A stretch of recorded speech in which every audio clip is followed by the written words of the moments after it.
bag or 6 today at shop.mikechurch.com. Here's what to listen for this hour. Charlie Kirk, Turning Point USA founder, dead at 31 after Utah campus shooting. Kirk assassination, person of interest released, and the gunman still at large, says the FBI. Dems and Republicans clash on House floor following a moment of silence for Kirk, and not so fast on reaching for those blue light filtering eyeglasses. Charlie Kirk, the founder of Turning Point USA and father of 2, is dead after being shot during a campus event at Utah Valley University yesterday. President Donald Trump confirmed his death in a post on Truth Social, saying, "The great and even legendary Charlie Kirk is dead.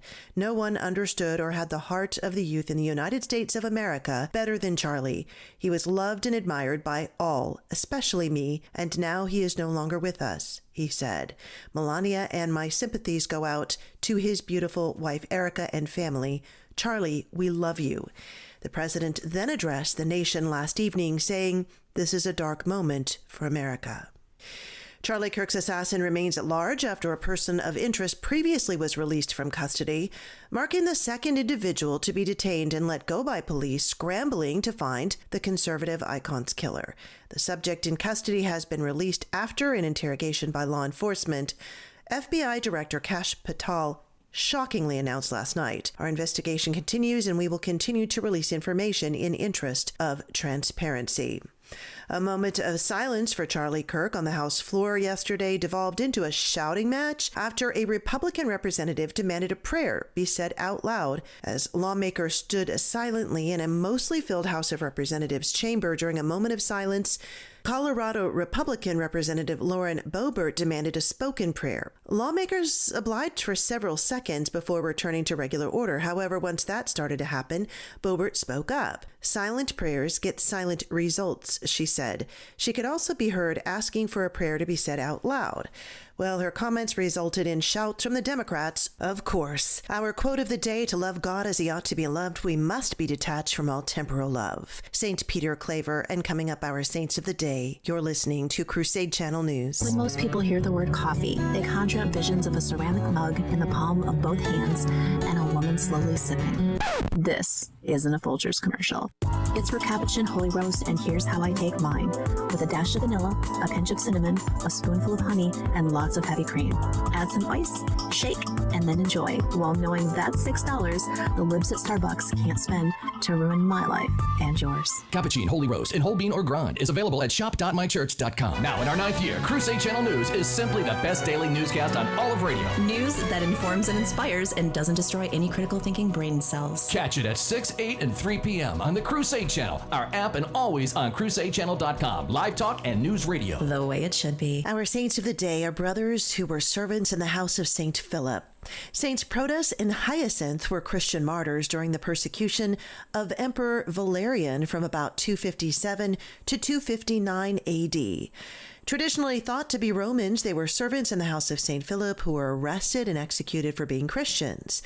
The main source for details on their martyrdoms, their acts, is considered very unreliable, although the relics of St. Hyacinth, known to be entirely authentic, were found in 1845 in the cemetery of St. Basila, Rome. Not so fast on those blue light filtering eyeglasses. There is essentially no serious scientific evidence that blue light filtering lenses meaningfully reduce eye strain or improve sleep, said Dr. James Kelly, founder of Kelly Vision, which has offices in Manhattan and Long Island, as told the New York Post. The American Academy of Ophthalmology, of which I am a long-standing member, likewise doesn't recommend them for eye strain relief. There is no real proof that blue light from digital screens causes long-term eye damage or disease, Kelly said, but some evidence indicates that this light can disrupt your sleep cycle by suppressing the hormone melatonin. Blue light glasses, on the other hand, which became popular in the 2000s and very fashionable during the COVID-19 pandemic, feature specialized lenses designed to filter or block blue light. The global industry is predicted to grow from $2.9 billion in 2024 to about $5.8 billion by 2034, despite research suggesting that the glasses don't effectively reduce eye strain from computer use, protect the retina, or improve sleep quality compared to traditional glasses. I'm Janet Huxley for the Crusade Channel, seeking news and finding truth. The Crusade Channel, your talk podcast and Fiorella file station. Fiorella is the literary savage who skips sensitivity training. She is the librarian who reads and reviews books so you don't have to. Hello and welcome to the Fiorella Files. On my show, I will be introducing you to books, classic and contemporary, that you must read, should enjoy reading, or should not touch with an 11-foot barge pole. 10 to 11 a.m. Central, every Monday on the Crusade Channel. Our app and always on CrusadeChannel.com. Live talk and podcast radio. The way it should be.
You know, when we finish this program every day, we say, and if news breaks out, we'll break in.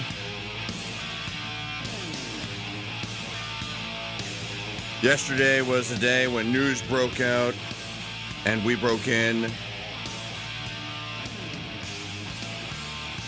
And if I ever had to do it again, 1,000 million bajillion years from now would be too soon. Greetings to you. It's Mike Church Show here. We are live on the Crusade Channel asking the question of the day. What in the wide, wide world of sports is going on here? Well, I'll tell you. In order to ensure the security and continuing stability, the Republic will be reorganized into the first galactic empire.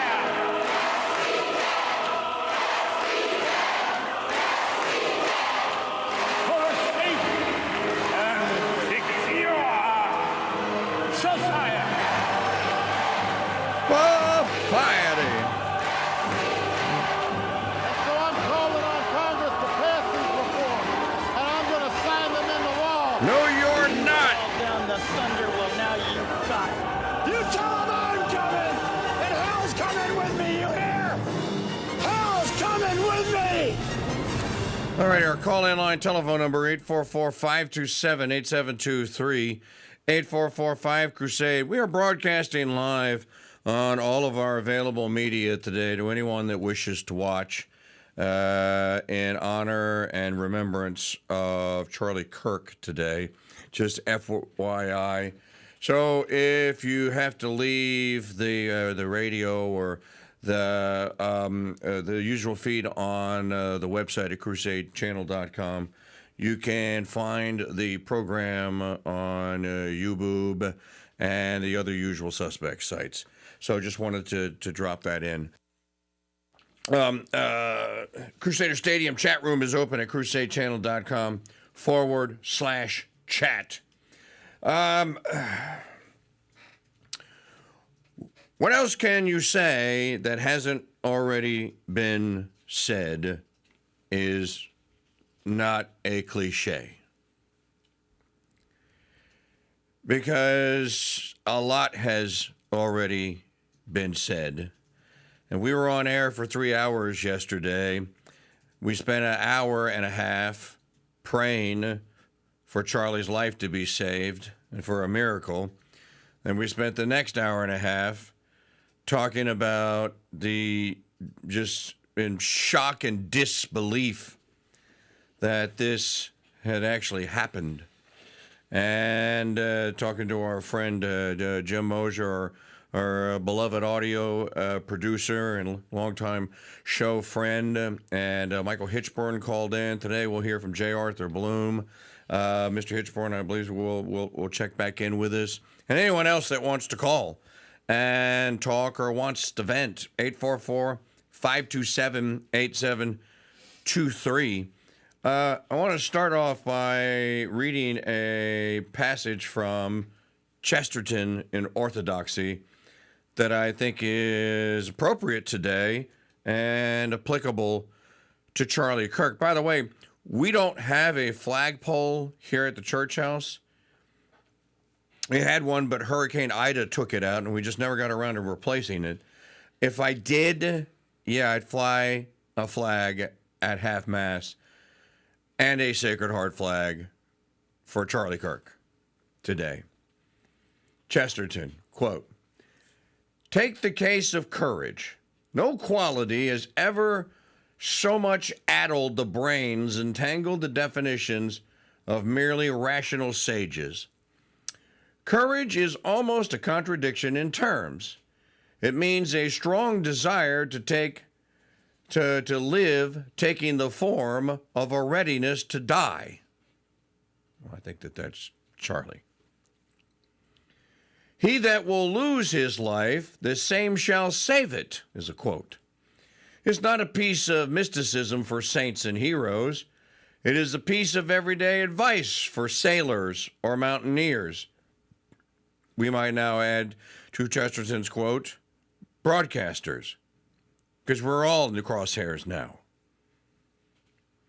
It might be printed in an Alpine guide or a drill book. This paradox is the whole principle of courage, even of quite earthly or brutal courage. A man cut off by the sea may save his life if we will risk it on the precipice. He can only get away from death by continually stepping within an inch of it. A soldier surrounded by enemies, if he is to cut his way out, needs to combine a strong desire for living with a strange carelessness about dying. He must not merely cling to life, for then he will be a coward and will not escape. He must not merely wait for death, for then he will be a suicide and will not escape. He must seek his life in a spirit of furious indifference to it. He must desire life like water and yet drink death like wine. No philosopher, I fancy, has ever expressed this romantic riddle with adequate lucidity, and I certainly have not done so. But Christianity has done more. It has marked the limits of it in the awful graves of the suicide and the hero, showing the distance between him who dies for the sake of living and him who dies for the sake of dying. Close quote, G.K. Chesterton, Orthodoxy.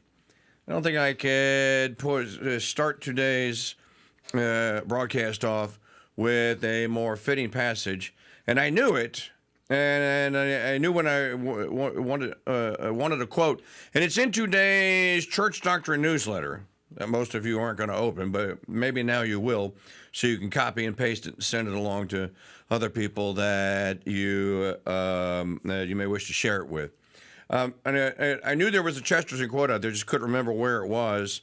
and it just took a little Google search magic to find it. It's in the book Orthodoxy, and I think that if there's anyone that kind of exemplifies the Chesterton kind of writes in catch-22s. He kind of writes as a contradiction. He gives you the reason why something's wrong and then proceeds to tell you that you should go ahead and do it because it's wrong, something like that.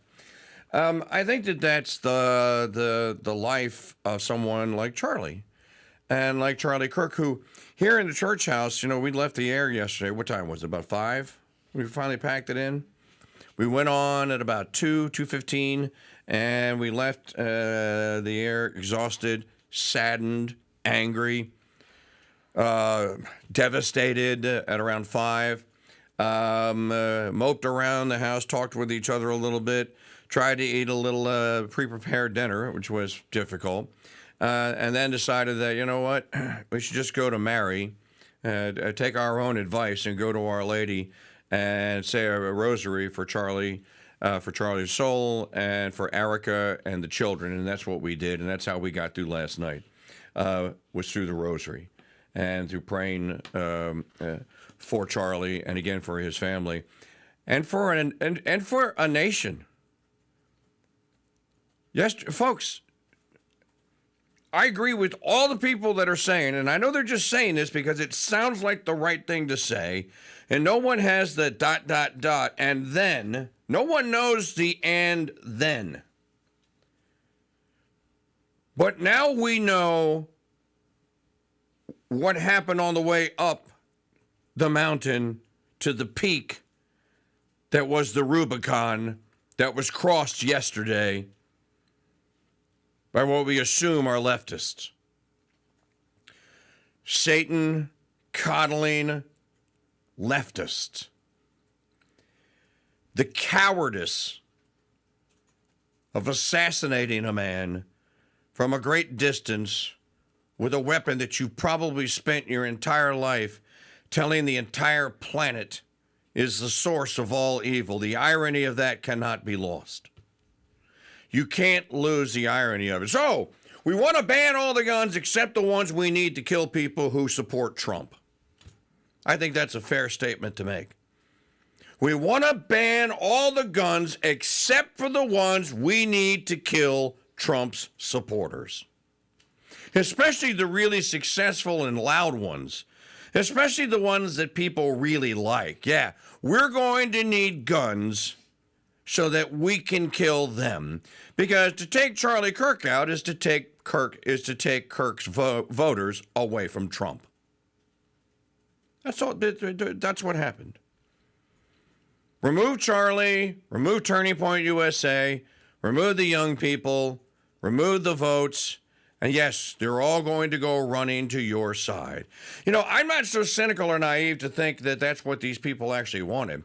We haven't been reporting on it a lot, but we have mentioned it here. You know what's happening to the people in the country of Germany that are now rising up and uniting with many, many Germans, saying that, hell no, we won't go with another 100,000 Muslim immigrants. You need to stop and stop now.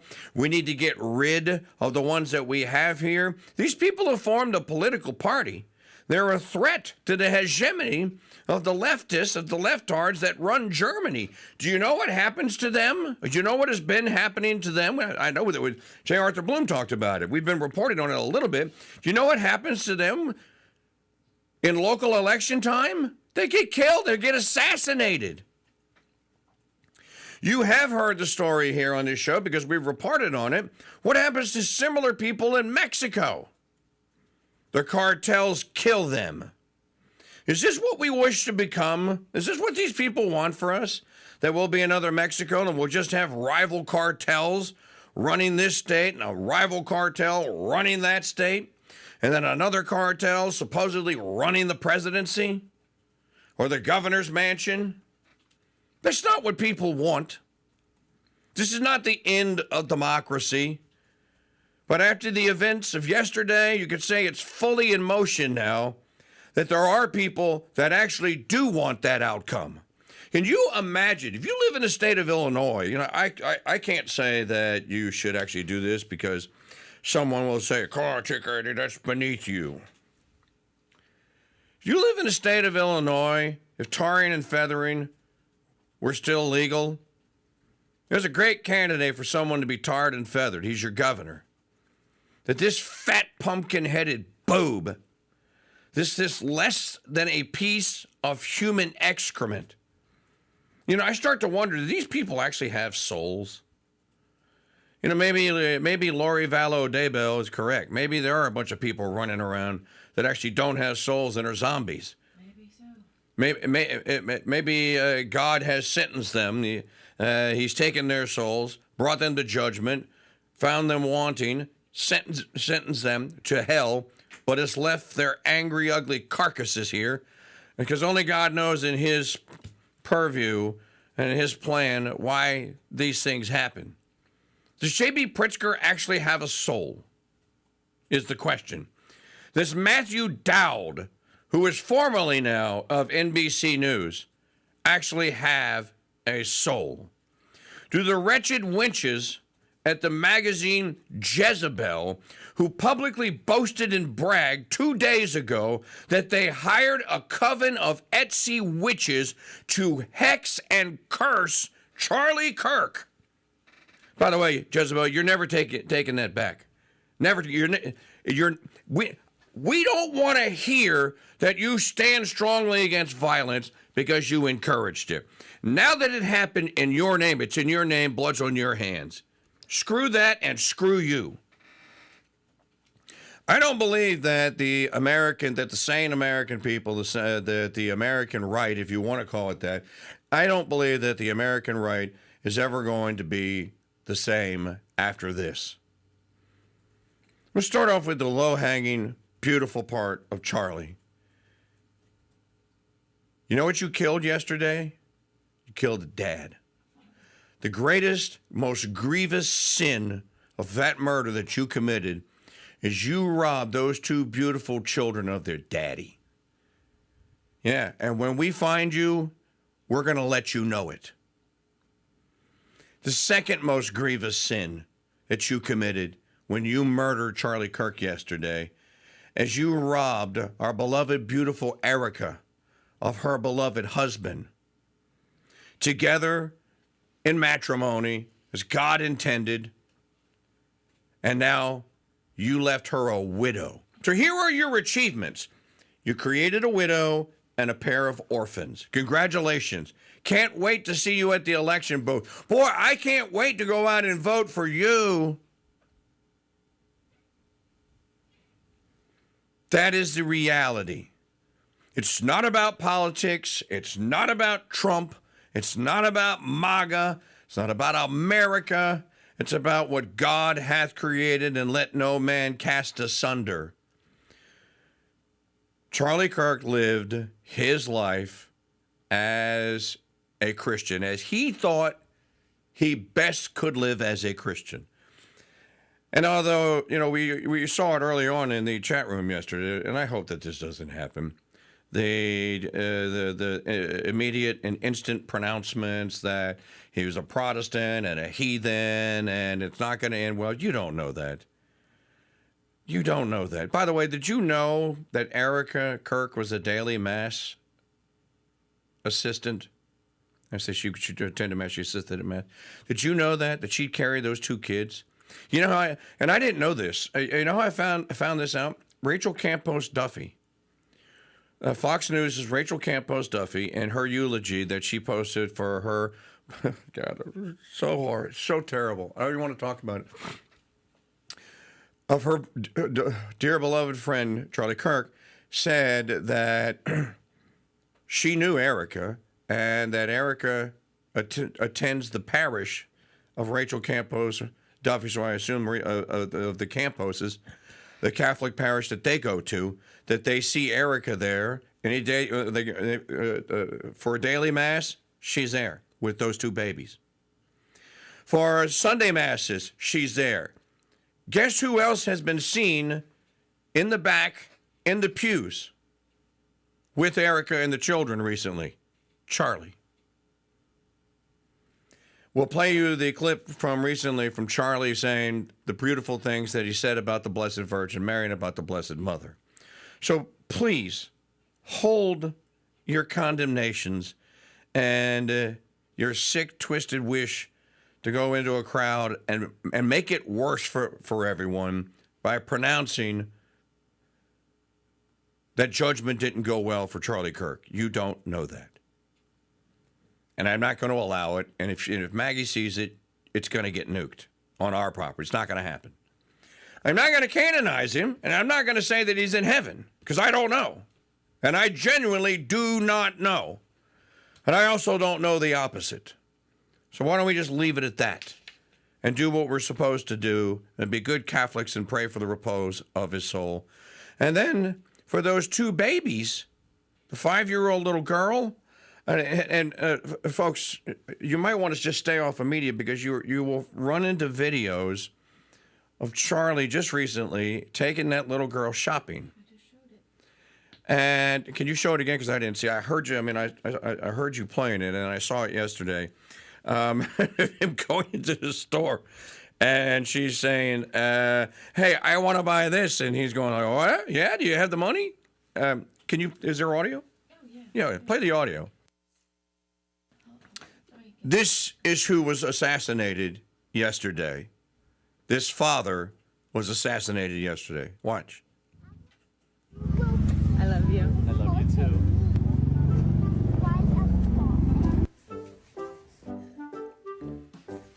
Gigi, you don't just get to get everything you want. Okay. Well, you have to be on very good behavior to get such a thing like this. Okay? Hold on. You have to behave well. Did you earn it? I know, but what did you do for it? Have you been a good girl? Okay, I'll get it for you. And then they show him walking. Now they're outside the store. She's holding his hand, and she has the little doll box. So apparently she was a good enough girl to earn the doll. That's what was killed yesterday. That is the human being, the father, that was murdered in cold blood yesterday. That little girl's she is now fatherless. She is an orphan of sorts.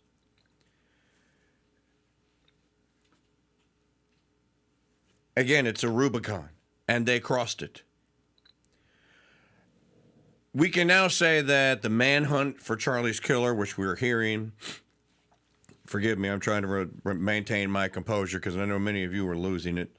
And I've received your letters. Thank you, Tom Dolan, for writing. You made me lose it in reading what you wrote to me, Tom. And I'm with you, bro. No one wants to be here today. No one wants to have to talk about this. No one wanted to be there yesterday when we still didn't know if Charlie was going to make it or not, or if the assassin's bullet would have the desired impact. But by the way, they were filming that entire event, so make no mistake about it. The assassin probably intended for that bullet to hit center mass in between his eyes and to have Charlie Kirk's head explode on the back of that tent.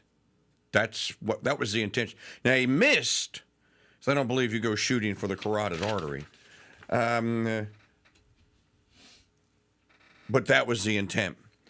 There's no news. We have nothing to report to you at 6:30 a.m. Central Standard Time.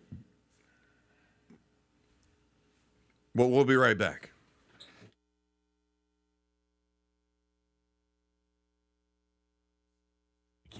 May be a work of non-fiction. What? That's scarier than getting stuck in an elevator with Jasmine Crockett. Oh, good grief. Really? Come on, I'm trying to be serious here. Okay. Hear it and other amazing tales on Turley's Believe It or Else, 10 to 11 a.m. Central, every Tuesday on the Crusade Channel. Our app and always on crusadechannel.com.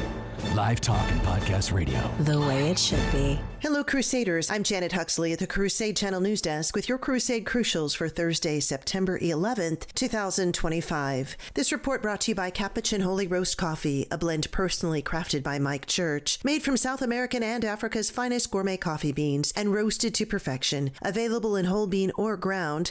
Pick up a bag or 6 today at shop.mikechurch.com.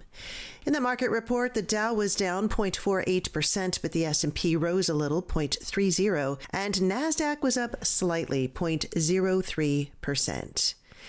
In National Day Calendar news, obviously today we remember what happened on 9/11. It's now known as Patriot Day. It honors the memory of the nearly 3,000 innocent victims who died on September 11th of 2001.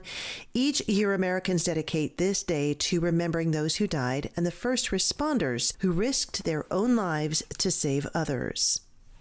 Today is also Make Your Bed Day and National School Picture Day.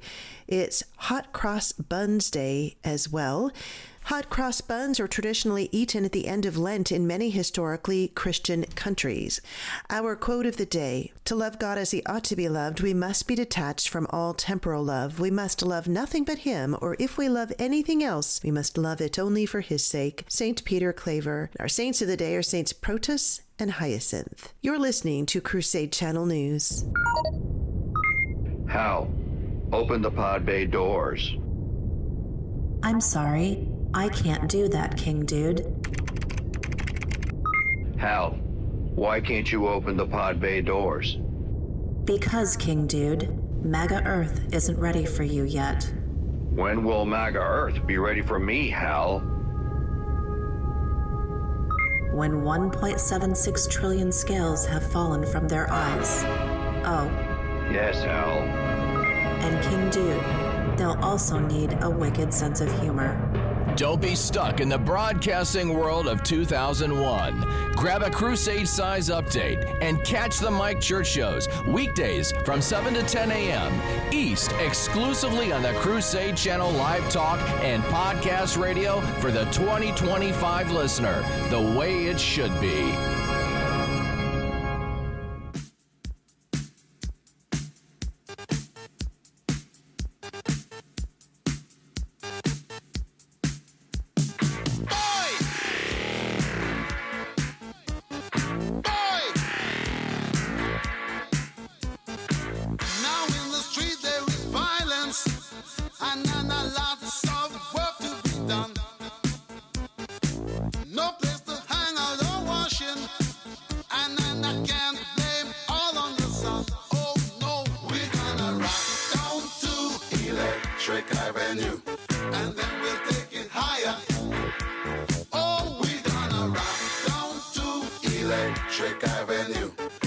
Running long-form continual radio broadcast talk show on air anywhere in the world.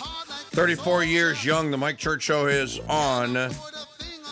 And our attempt to commemorate the life of Charlie Kirk as all of us deal with the aftermath of the assassination of a beloved conservative figure, but most importantly, a dad, a father, and a husband. Something interesting has emerged on the internet, on X.com, from people who had the steel nerves to examine the video of Charlie's last 5 seconds on Earth. This was actually captured yesterday by Jim Mosier, our buddy, because Jim's thought was that the bullet came and hit, you remember the spot right above the F, right, on his shirt. And that Charlie's shirt, you could see it in the video, visibly moves in a motion as the bullet hits him. So what people are now kind of forensically piecing together is, Maggie, why don't you tell them, since, okay, I'll just tell you what you relayed to me. So in the video, the up-close video of Charlie being actually assassinated, it shows that the left side of his shirt kind of bounces up, and then you see the wound on his neck, and then it starts bleeding. So they're theorizing that he had a metal plate of some sort, some type of body armor on his chest, and it hit his chest, causing the shirt to bounce up and then ricocheted off of the plate into his neck, if that makes sense. You can also see in the still photo at crusadechannel.com/chat. You can chat in our chat room today. You can also see in the still photo there that Maggie put in there, you can almost see the outline of the vest. But you can see, look at the position of his left hand where the microphone is and of the wedding ring. So if you watch the video, and I don't ever want to see it again, so I'm not going to watch it again. I saw it once. Once was enough. If you watch the video, and the person that took this video was straight on, 25 feet away. And these cameras take pretty clear video pictures these days.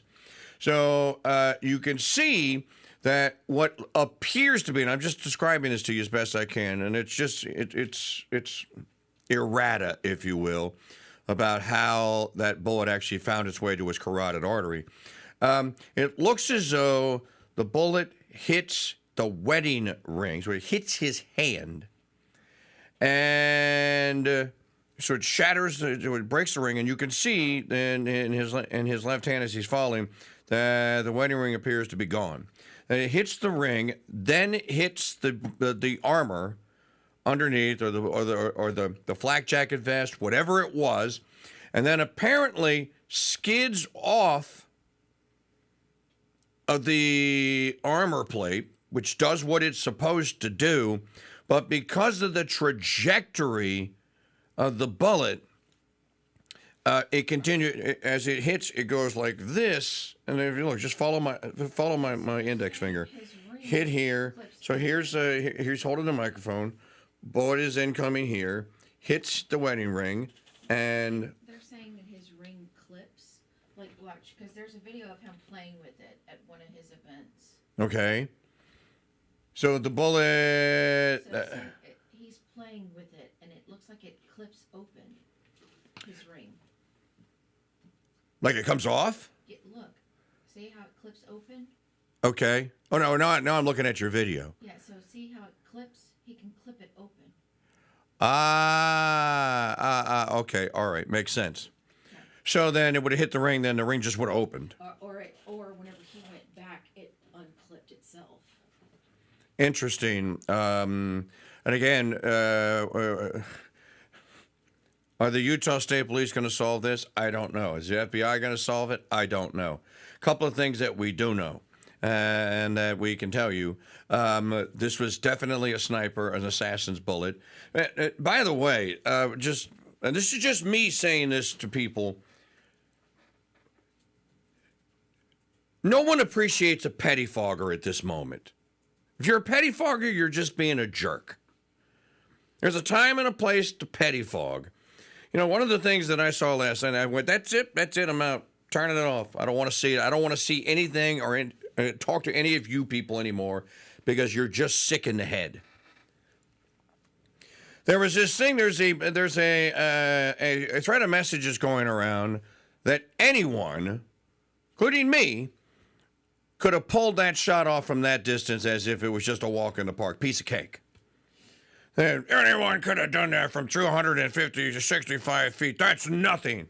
If you got good optics, it practically shoots itself. You have to aim it. You have to hold it steady. You have to know that you're about to kill a human being. And then you actually have to pull the trigger. And by the way, at that point, at that time, Charlie's a very animated character. He's not standing. He's not going to sit there and give you a solid target. So I just want to dispense with this particular version of pettifogging because you don't know, and neither do I. But just stop with the anyone could have pulled off, and you people are a bunch of idiots. Just stop saying, I saw one very famous person say, stop saying professional hit. Anyone could have done this. It was meticulously planned. There was an escape route. There were people in the crowd that obviously were there to help and to assist. Yes. This was a professional hit. Now, whether or not it was executed by some guy who just happens to look like Keanu Reeves and is John Wick, we don't know. Was he part of a international assassins club? I don't know. When I say professional, I mean that they organized, they planned, and then they executed. It's not a happenstance amateur event where your passions are inflamed and you walk up to someone and then you start firing single rounds in a crowd, a la Jack Ruby at Oswald, for example. So I don't know what your definition of professional is, but with the plan, and look, whoever it was got away. So there was enough planning to go into it. Okay, how are you going to get there? Or are you going to do this? How are you going to get out? Okay, well, after the shot, this is the exit. By the way, for those of you going, this was just an amateur, anyone could have done it. The guy the 9-year-old down the street with the right rifle and scope could have killed him. Yeah, whatever, dude. Shut up. Nobody likes you. And we're not going to invite you back to our club. So just shut up.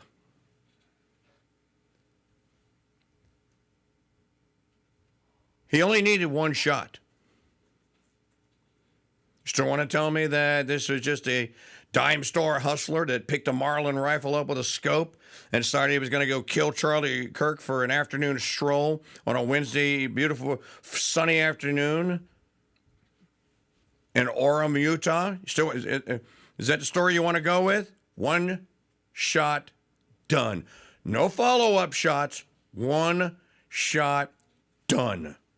Assuming that the executor, the assassin, is well satisfied that he hit his target.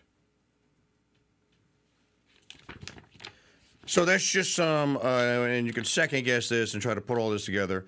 I don't know how you catch this guy. As I said, and we were talking about this with Jim Mosier yesterday, you need to know everyone that was there. Anyone that had a device in their hand that was recording at the time those shots rang out, you need their phones. And I'm sure that the cops are going to be out ahead of this.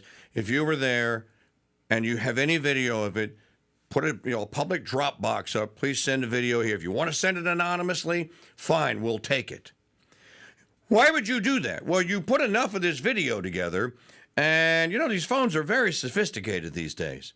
As we learned in the Karen Reed trial on Mom's Murders and Mysteries, they can almost tell you what the elevation that you're at, meaning they could tell you whether or not someone was down on the ground floor of the quad where Charlie was, or whether someone was, there were tiers like an amphitheater, or where someone was up on one of the tiers, that kind of stadium seating, right, and was say 15 feet above where Charlie was. The phone data is pretty incredible.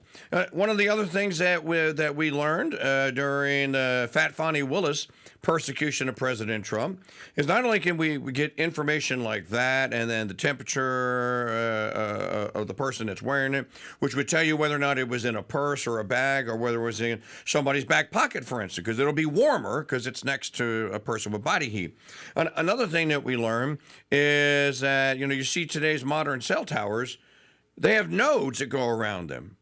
If you have the triangular shaped one, you'll see 5 on this side, 5 on this side, 5 on that side, or 4 or 5, whatever the number is.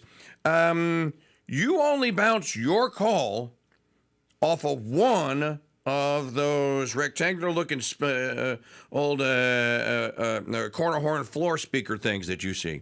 Your phone is only communicating with one of them out of the 12 or 15 or however many, 9 or whatever it is that are up there.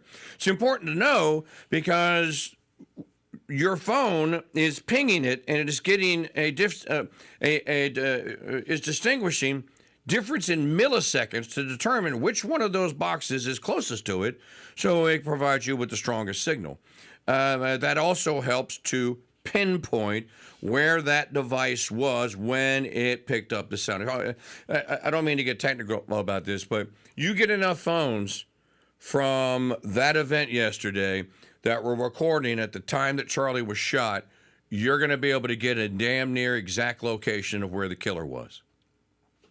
you'll be able to get trajectory of that bullet. Because the bullet is going to pass by those phones, and the difference in from when one person hears the gunshot, who is 75 feet further away than the person whose other device recorded it, they're sensitive enough to pick that data up. And then you need three. You need three of those. And with those three, you can get a triangulation, and they'll be able to tell. Well, that would be key because you're going to need surveillance footage. Whatever building it was that he was on and was shooting from, you're going to need surveillance footage. Another piece of evidence that this was a job that was planned and people in the crowd were assisting in it, the man that suddenly started yelling, "I shot Charlie. I shot Charlie." That's who they arrested. But the people that were standing right next to him, we saw it on Fox News. You know, there was one advantage to broadcasting this entire thing live yesterday, and we had the tape. So we recorded all of this. Remember the husband and wife were going like, no, we were standing right next to him. He didn't, that guy, the old man that they arrested did not have a weapon. He didn't pull anything out, didn't point it at Charlie, did not shoot. All he started doing at the appropriate time was yelling, "I shot Charlie, I shot Charlie." I will wager you that he was in on the plot.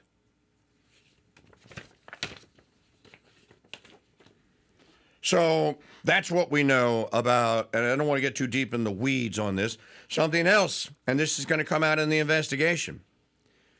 Why was the question asked? The person that got in line, here, we had the video. We had the guy who was standing right next to the dude with the microphone.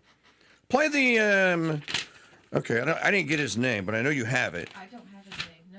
We don't have his name, but we have the video. I want all of you to listen to this. So this is an eyewitness. So what you're going to hear this, okay, this is digital media file number 22. What you're going to hear this young man say, and he like all of us, folks, I forgive the mistakes I make today. We're all in shock. And this was a fellow broadcaster. You know, Jim Mosier, if you're listening, put that picture back up that you sent me yesterday of Jim and I talking at TPUSA at the Tampa Convention Center last month.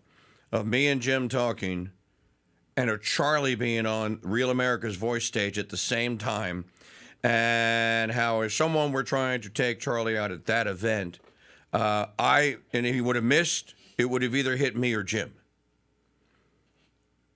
So why are we shaking? Because as I say, je suis Charlie Kirk, or je suis tout Charlie Kirk. We are all Charlie Kirk. Now here's the eyewitness. After I got done talking to him, I really couldn't exit because there's such a big crowd. So I turned around, and like 10 to 20 seconds later, after I got done talking to Charlie, I saw that he was shot in the neck and that he was squirting blood everywhere. But I was piecing things together, and it was really weird because the second guest that I talked to, before I went and asked him the question, what I was going to ask him, he was talking to him about how he was going to ask about transgenderism or something like that, but nothing about shootings. And this is the irony that came to me, which was like, right when he asked that, not like 5-10 seconds later, he was shot. And not only that, right after that, someone confessed to it who had no weapon, which makes me think that it was clearly a setup and that multiple people were involved. So, but prior to that, that's all I saw because everyone was squirming. I didn't see anyone fire a shot. I think it had to come from an elevated position for sure. And I think you're correct. That young man right now is a character witness now. And because if you didn't catch what he was saying, he asked the question before the transgender the trans mass shooting question. So he was standing there next to the individual that asked the question about how many mass shootings involve trans shooters, and Charlie goes, too many. Charlie's answer was quick. It was just quintessential Charlie, too many. Yeah, how many involve people that aren't trans? Charlie, I don't know. I don't know the number. Shot. Yeah. So basically what he is saying is that they were kind of chatting about what they were about to ask Charlie about. And when he asked that guy what he was going to ask, he didn't say anything about transgenderism and shooting. He just said, I'm going to ask him about transgenderism. I'm going to ask him about transgenderism and nothing about mass shootings or that, because the guy may not have given him the microphone. Because they, had a moderator there, TPUSA moderator, one of Charlie's guys that was screening, kind of green room stuff, right? Call screening the questions. So the gentleman's point that you just saw was that I heard the question he was going to ask, and that's not what he asked Charlie. That's a red flag. Ding, ding, ding, ding. Winner, winner, chicken dinner.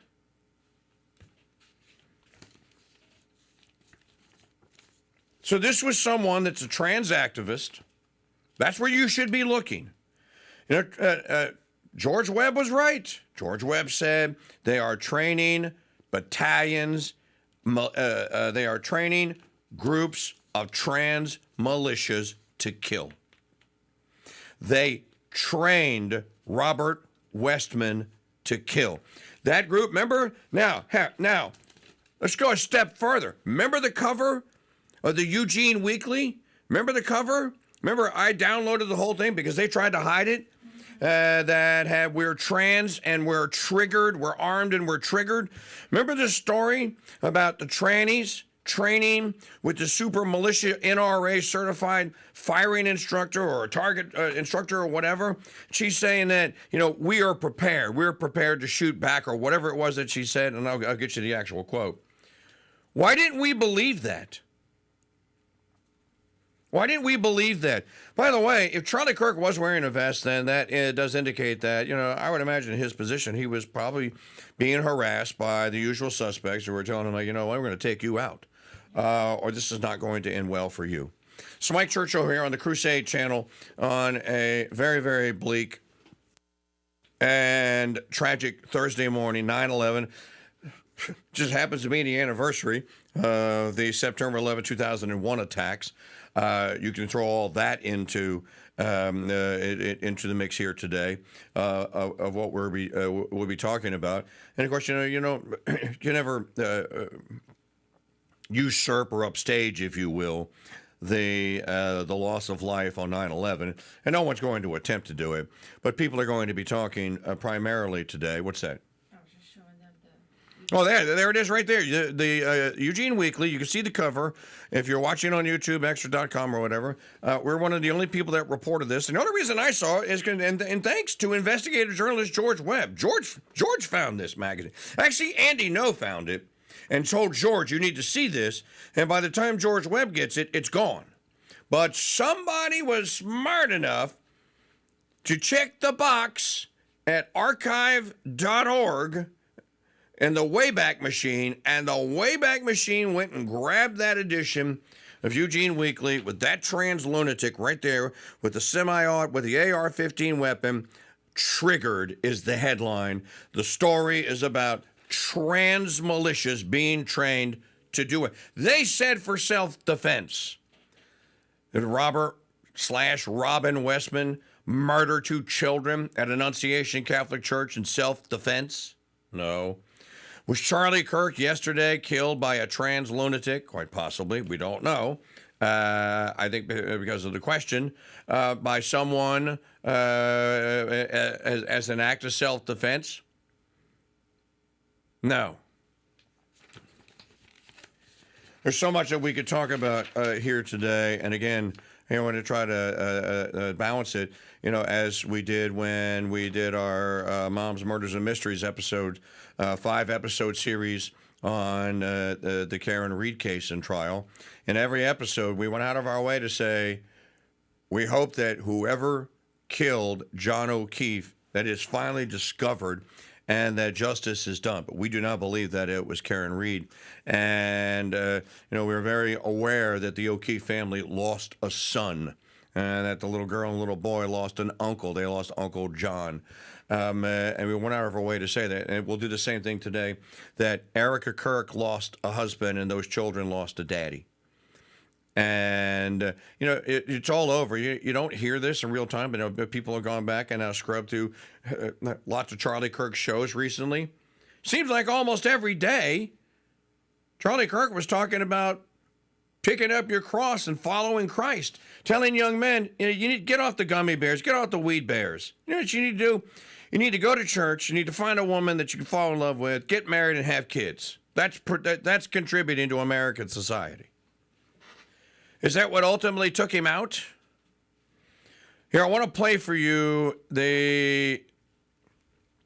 start with digital media file number 1. There's so much commentary on this. Crusader Stadium chat room is open at crusadechannel.com/chat. By the way, when news breaks out, we break in. We had the means to break in yesterday because we were able to pay our bills last week. You might notice in the chat room, there's a little box down there that tells you what this week's fundraising goal is and how much has been raised. And we're not going to get to the number if it's not you that contributes. So there are donate buttons. /donate at crusadechannel.com should always work. And thank you in advance. Play digital media file number 1. That's a lot of people, Utah, I'll tell you what. Huge crowd. We're going to be here for a couple hours. Get comfortable. Bring the best libs that Utah has to offer. I don't know if you caught that. Bring the best libs that Utah has to offer. Now here is the, we'll play it next hour. We're not going to have time for it. 844-527-8723. crusadechannel.com/chat for the chat room. Rod Dreher has some interesting comments coming with Ross out there. By the way,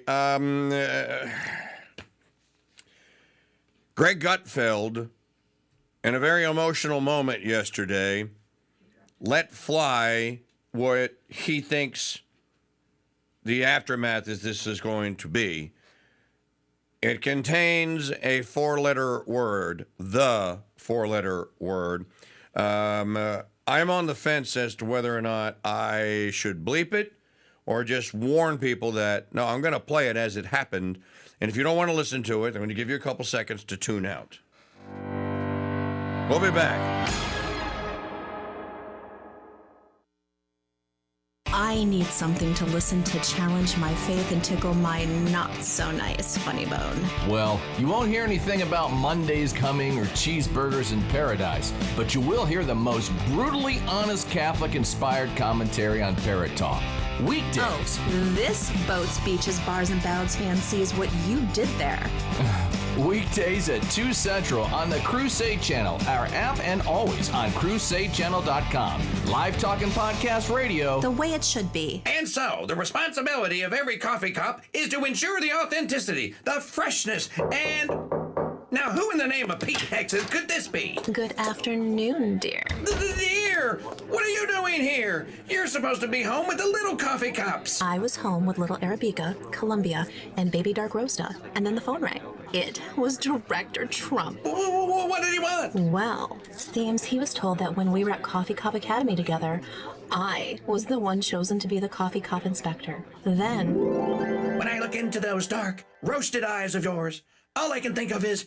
Well, will you be my wifeachino? And I've been completely happy raising our little espressos until you started spending all your time fending off some dropout and his pet Sasquatch. It wasn't a Sasquatch, it was a Rougarou. And besides... Oh, save it for the decaffers. To guarantee we bring about the golden age of American coffee, Director Trump has put me back in charge. Will Miss Coffee Cup save the CCA and bring about the golden age of American coffee? Stay tuned to this station for our next episode. And in the meantime, order Abbey Roast Coffee at shop.mychurch.com. Have you ever dreamed of being like Brian Kay or Mitter Monday and being a free Farm Friday star? But you know you have no shot at it because you can't tell the difference between a U and a Y-O-U. Well, lucky for you, we have an entire I need something to listen to challenge my faith and tickle my not-so-nice funny bone. Well, you won't hear anything about Mondays coming or cheeseburgers in paradise, but you will hear the most brutally honest Catholic-inspired commentary on Parrot Talk. Weekdays. Oh, this Boats, Beaches, Bars, and Ballads fan sees what you did there. Weekdays at 2 Central on the Crusade Channel, our app, and always on CrusadeChannel.com. Live talk and podcast radio. The way it should be. Hey, it's Mike Church with another adventure in Stuff You Really Don't Need to Know. The difference between an antidote and an anecdote. One is a cure for something that's poisoned you, like a corona hoax vaccination, and the other is a short accounting of facts, something the aforementioned vaccine has almost none of. Here's another anecdote for you. The flag of the Sacred Heart of Jesus is also known as the Carillon de Sacre-Cœur, or the original flag of Quebec. And did you know that our Founders Trading Post is the exclusive maker and distributor of this one-of-a-kind, full-size, beautiful flag right here in America? Yep. Order a Sacred Heart flag right now and take $5 off and get a matching Sacred Heart flag bumper sticker for free. Don't cost nothing. Hurry, spring is coming and supplies are limited. To order, go to mikechurch.com/flag or call us 844-527-8723.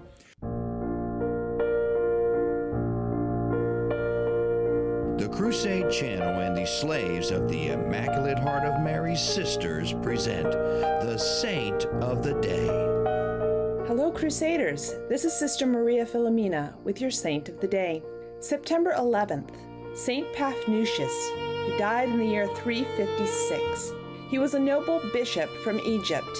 He took part in the Council of Nicaea in 325 to defend the divinity of Jesus against the Arian heretics. Under the Emperor Galerius, he was tortured for the Catholic faith. One of his eyes was plucked out and one of his legs mutilated. Later, St. Paphnutius became a monk and a great friend and associate of St. Anthony of the Desert, and was consecrated a bishop in the Upper Thebaid in Egypt. St. Paphnutius, pray for us. It is also the feast of St. Jean-Gabriel Perbois. He died in 1840, was the first martyr of China. His martyrdom is said to have resembled the Passion of our Lord. He joined the congregation of the Mission, the Vincentians, at the age of 16, where he was later a seminary professor and director of novices. After years of pleading to go to the missions, he was sent to China. He wrote to his father, "If we have to suffer martyrdom, it would be a great grace given us by God." 3 years later, a persecution of Christians erupted in China. Jean-Gabriel was betrayed by one of his own converts, mocked, hung up by his thumbs, and beaten so severely that his poor body was one great bleeding wound. He was finally condemned to strangulation on a cross. When his martyrdom began, black clouds blotted out the sun, and as he rendered his soul to God, a luminous cross lit up the sky. Saint Jean-Gabriel Perbois, pray for us. Thank you for joining us for this brief summary of the lives of today's saints. Tomorrow's feast is the Holy Name of Mary. To access all of our Saint of the Day recordings as podcasts, head to crusadechannel.com/saints. You can learn more about our sisters in the building of our convent by visiting stphilomenaconvent.org. I'm Sister Maria Philomena, and until next time, God bless and Mary keep you. Now, in our 9th year, Crusade Channel News is simply the best daily newscast on all of radio. News that informs and inspires and doesn't destroy any critical thinking brain cells. Catch it at 6, 8, and 3 p.m. on the Crusade Channel, our app, and always on CrusadeChannel.com. Live talk and news radio. The way it should be. Back in the 90s, there was this thing called the cigar boom, where everyone was buying and smoking handmade cigars. But here's the thing. The popular cigars then were the best-made cigars, like Fuente, Joya de Monterrey, and Avo. Over the next 10 years, craftsmanship was replaced by gimmick and slick packaging, and that's when I decided to get in the business and launched El Rey Dude Corona cigars. 20 years later, I launched Mancipio Maria cigars with that same principle in mind. Make a great handmade cigar, and that's exactly what we do in 4 sizes. I invite you to try a 4-pack sampler of my Mancipio Maria cigars and taste them for yourself in smooth, natural, or bold Maduro wrappers. And to sweeten the deal, I've discounted them 25% for a limited time. And as always, we include a personal humidifier with every order. To order, go to shop.mikechurch.com. Order $50 or more, and shipping is on me. Try my Mancipio Maria cigars today at shop.mikechurch.com. It's the WWE and the UFC for live talk radio Thursday Night Throwdown, hosted by you. Win a seat at the table, win the throwdown, and then you pick next week's topic. Now that's real live talk radio exclusively on the Crusade Channel. Radio the way it should be.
I'm going to break from a little protocol here for just a second.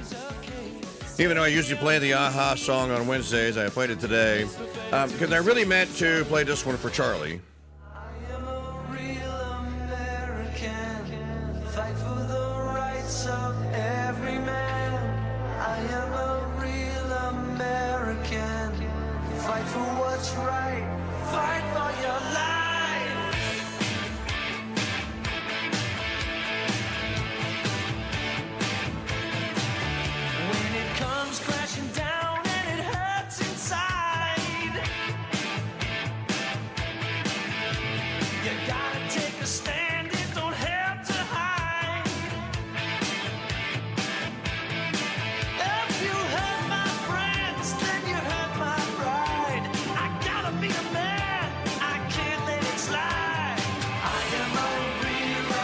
Let that sink in, gentlemen.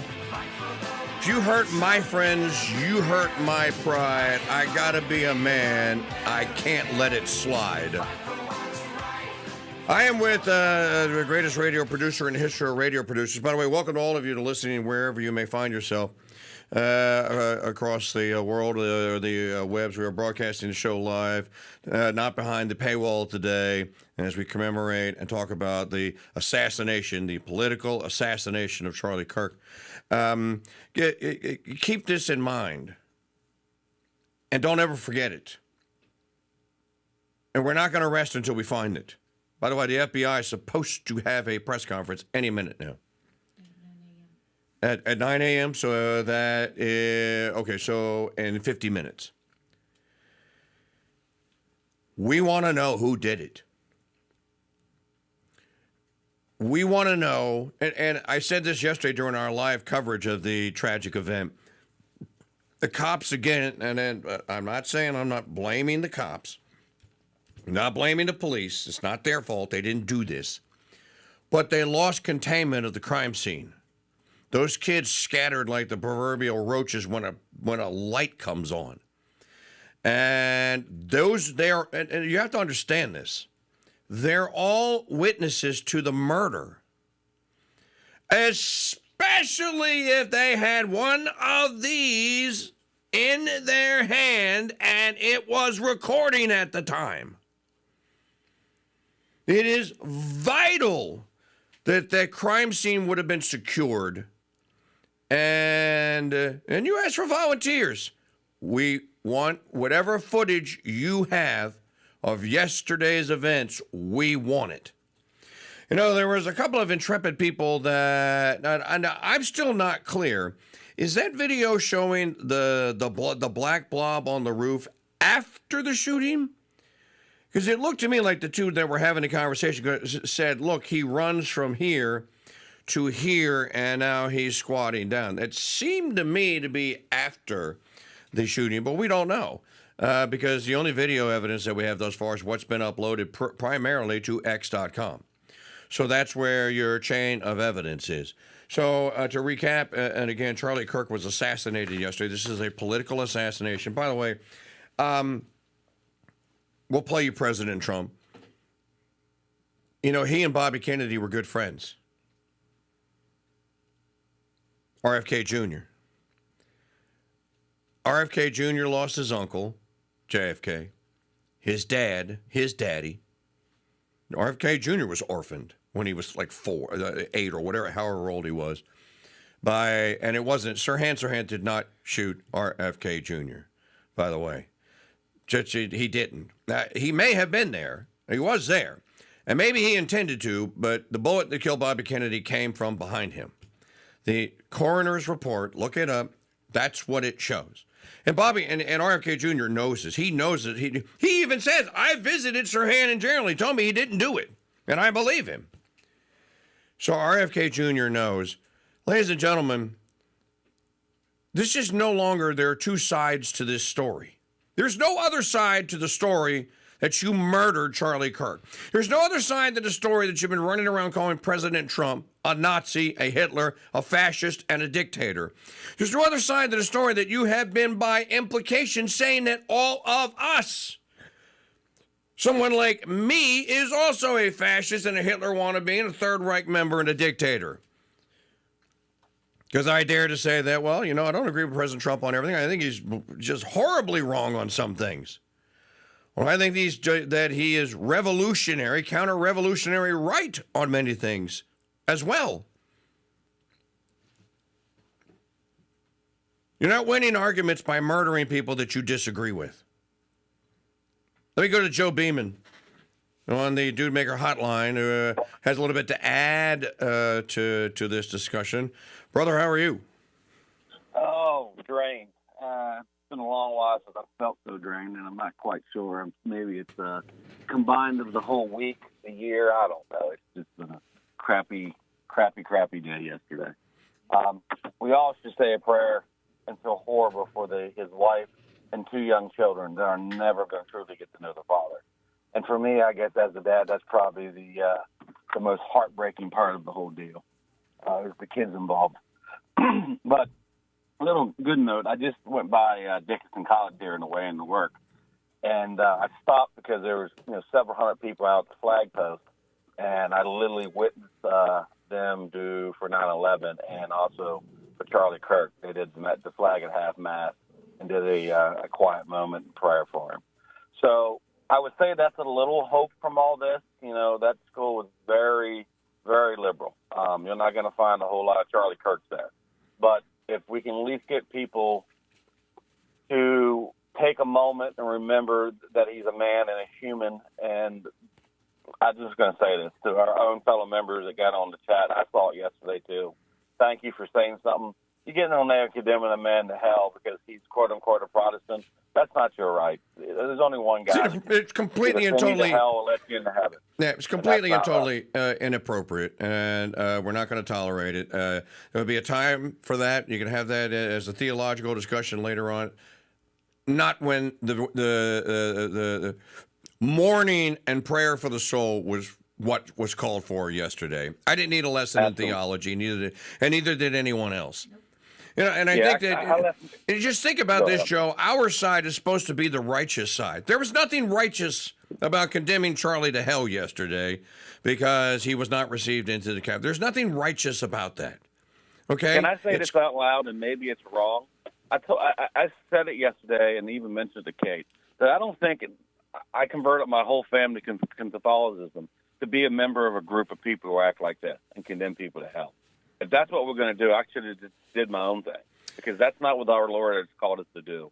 And through my learning and through education and grace, I see the truth of the church.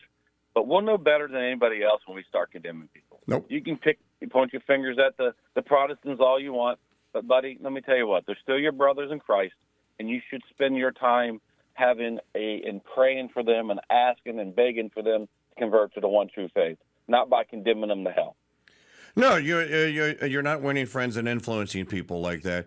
And by the way, Charlie was, if you listen to Charlie, especially over the last couple of months, first of all, the thing that he said, the beautiful little oration that he made about the Blessed Virgin Mary, that's a guy that's on his way to conversion. His wife is a daily mass attendee. His in-laws are very devout Catholics. Now, we have this on the best of best authorities, and I have it on the authority of Rachel Campos Duffy. You can look it up on her Twitter yesterday. Rachel and her and Sean, who are good Catholics, right? They got a big family, beautiful family, and Sean Duffy and Rachel Campos Duffy wear their faith pretty much out in public, and they're not hiding in the shadows like many are. And Rachel said that her parents go to it's not Annunciation, I forget the name of it, Assumption Church in Arizona, and that her parents say that they have seen Charlie in the back. They sit in the back, sitting back there with Erica and the kids, and then Erica goes up to receive, and he keeps the kids with while she goes to receive. That is those are the actions of someone, I think, that was on his way to conversion. Now, that's where we leave it, and that's all I'm going to say about it. And I'm going to say that a good Christian man who was a great witness for our Lord Jesus Christ in many of his teachings was murdered yesterday. He was assassinated. There is now a widow, and there are now 2 children that are orphans. And that's all I'm going to say about it. I'm not God. I don't get to play at the judgment seat. I pray that our Lord, that mercy, that there was mercy that was shown to Charlie. I don't know what was in his heart and mind. We don't know what his last thoughts were.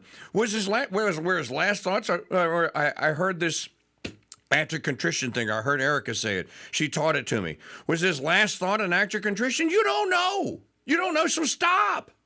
Just stop. That's the grace part of it, Mike, because we don't know.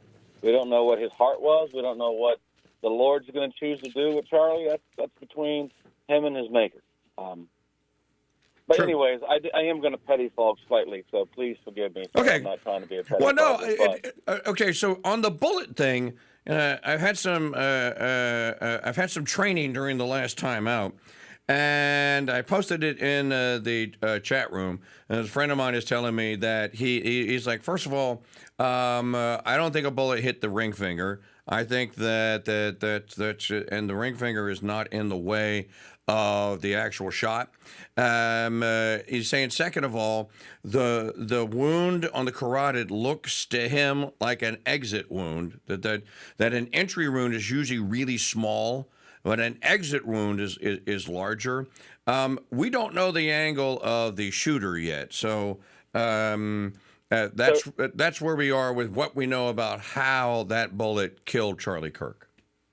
So all that I agree with. If a bullet hits the finger, it takes the finger off. That's right. A ring is nothing for a bullet. That's what someone else said. If a bullet hits a vest, Mike, it doesn't reflect off. These vests are not steel. It's carbon and ceramic. And trust me when I say I know how they work. They shatter. After you consume a round, that vest is no longer any good. And because when you take your vest off, if the vest worked, you got bruises and usually broken ribs. I've broken several ribs through that process. Okay. Next thing, the round, in my personal opinion, came through the side of his neck, and what you saw with the blood splattering out, what unfortunately was the exit wound coming out, exactly what your friend said. So somebody had an angle from the side. Now, making a 200-yard shot, it's really not that big of a deal. We train with ARs, and every soldier from the infantry guy to the cook has to be able to make a 300-meter shot with an iron sight. So it's really not that hard of a shot. The guy probably used a bolt-action rifle of some sort with a scope on top. That's why there was only one round. Okay. And he stuck that round exactly where he needed to go. So 200 yards with a scope is like proverbially hitting the side of a barn. It's not that hard of a shot. Okay, so I can only tell you my experience with my AR and an iron sight, that for 75 yards, I can't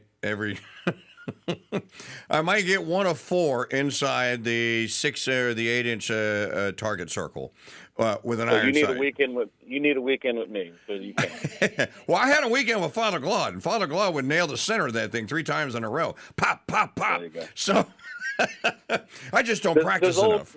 There's old soldier tricks that I can show you, but that's a whole nother subject. Okay, well, we'll do it. Yeah. But, yeah, I mean, it was a gruesome thing to watch. I've watched it. Oh, I'm going to watch it. I'm done. I've seen all I need to see. I watched that poor girl's video. I wish I never watched that. The soul can only take so many scars before it really just gets hardened. And that's always what I'm afraid of, is the hardness of my soul from seeing just the levels of evil that it is.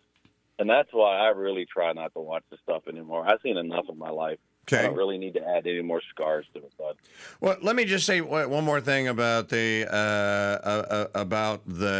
acumen of the shooter, and that you could, with the right rifle and the optics, it's not that hard of a shot. Okay, there's more to this particular action and this particular set of actions than just pointing the gun and pulling the trigger. First of all, you had to know that Charlie Kirk was going to be there. Second of all, you had to know, okay, what are my entry points? If they put the stage where they usually put the stage, where is going to be my best shot? Look at the overhead that Billy Panky's putting in the chat room. If you look at the satellite image shot, if you are to the right, if you're Charlie and you're looking out, if you're to his left on that building off in the distance, there is a tree twixt you and that roof line. Now, you can get a vantage point on the end of that building, and the tree will not be in the way. I'm just pointing out that if you wanted a clear shot and no tree to have to mess with, depending on when Charlie was going to sit, then you would not choose that particular building that people are tending to think is the direction that the shot came from.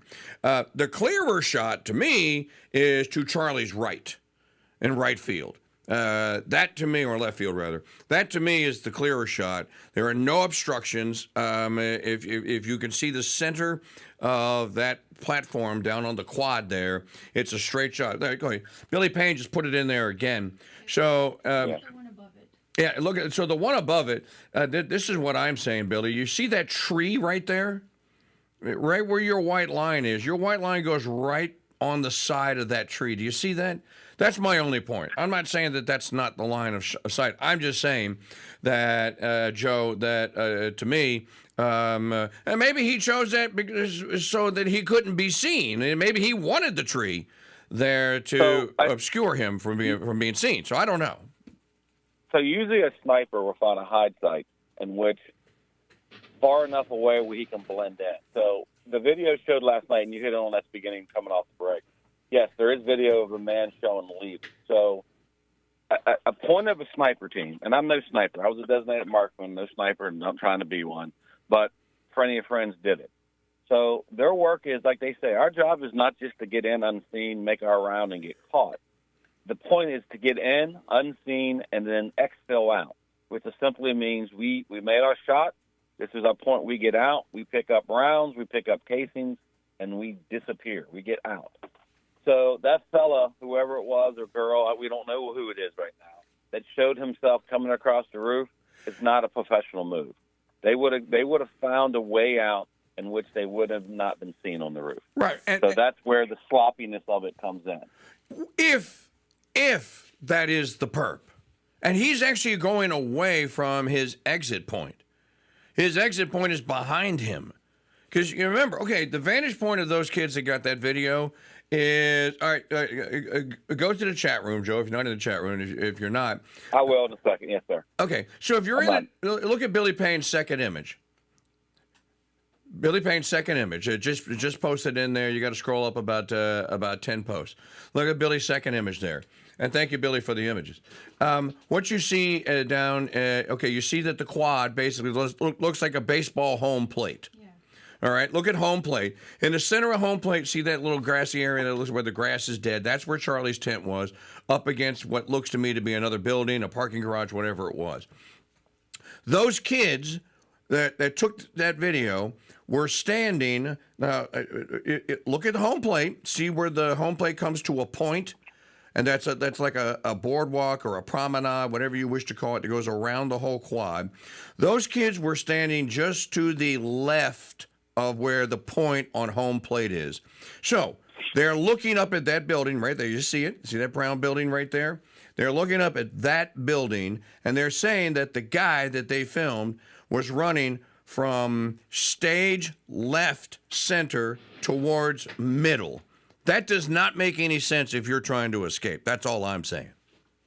Based on it, well, we don't listen, and I don't know. I don't know where the building is. I don't know where a set of stairs is. I don't know. But that's my point. Even if the stairs were that way, you would have went reverse back, use the roof line, and then slide to the left if that's what you were trying to do. Right. That's where the unprofessionalism comes in. Listen, the telltale sign is going to be from digging the bullet out. The bullet has to be somewhere. So the angle of the bullet where they find it will give you the approach of which the round came from.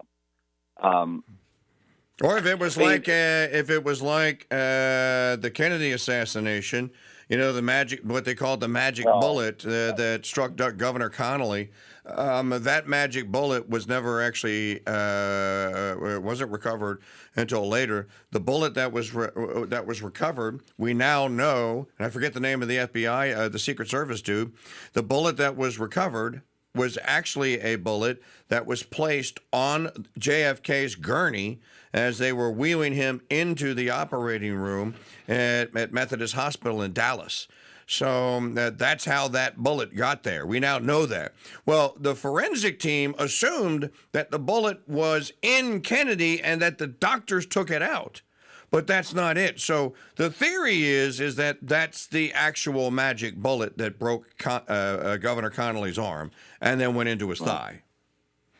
Yeah, where that bullet came through is all, unfortunately, soft tissue. So that round would have came out the other side. So it would be somewhere. That one's not going to get lost. There's nothing in the neck to stop that bullet from coming out. And then there is there's so many unanswered questions. How does someone gain access to the roof of those buildings there? I mean, it's a roof and it's a large building. Repairs are necessary from time to time. There's an AC machine up there. You know, you have to have an egress point, if you will. Where was it? What was it? We got to find out which building it was first. There's a lot of things. There wasn't enough security. So one of the things that kept popping up last night was that there was only 6 basically campus security there to give the security. It was over, 3,000 people I saw, was the last number I saw that was there.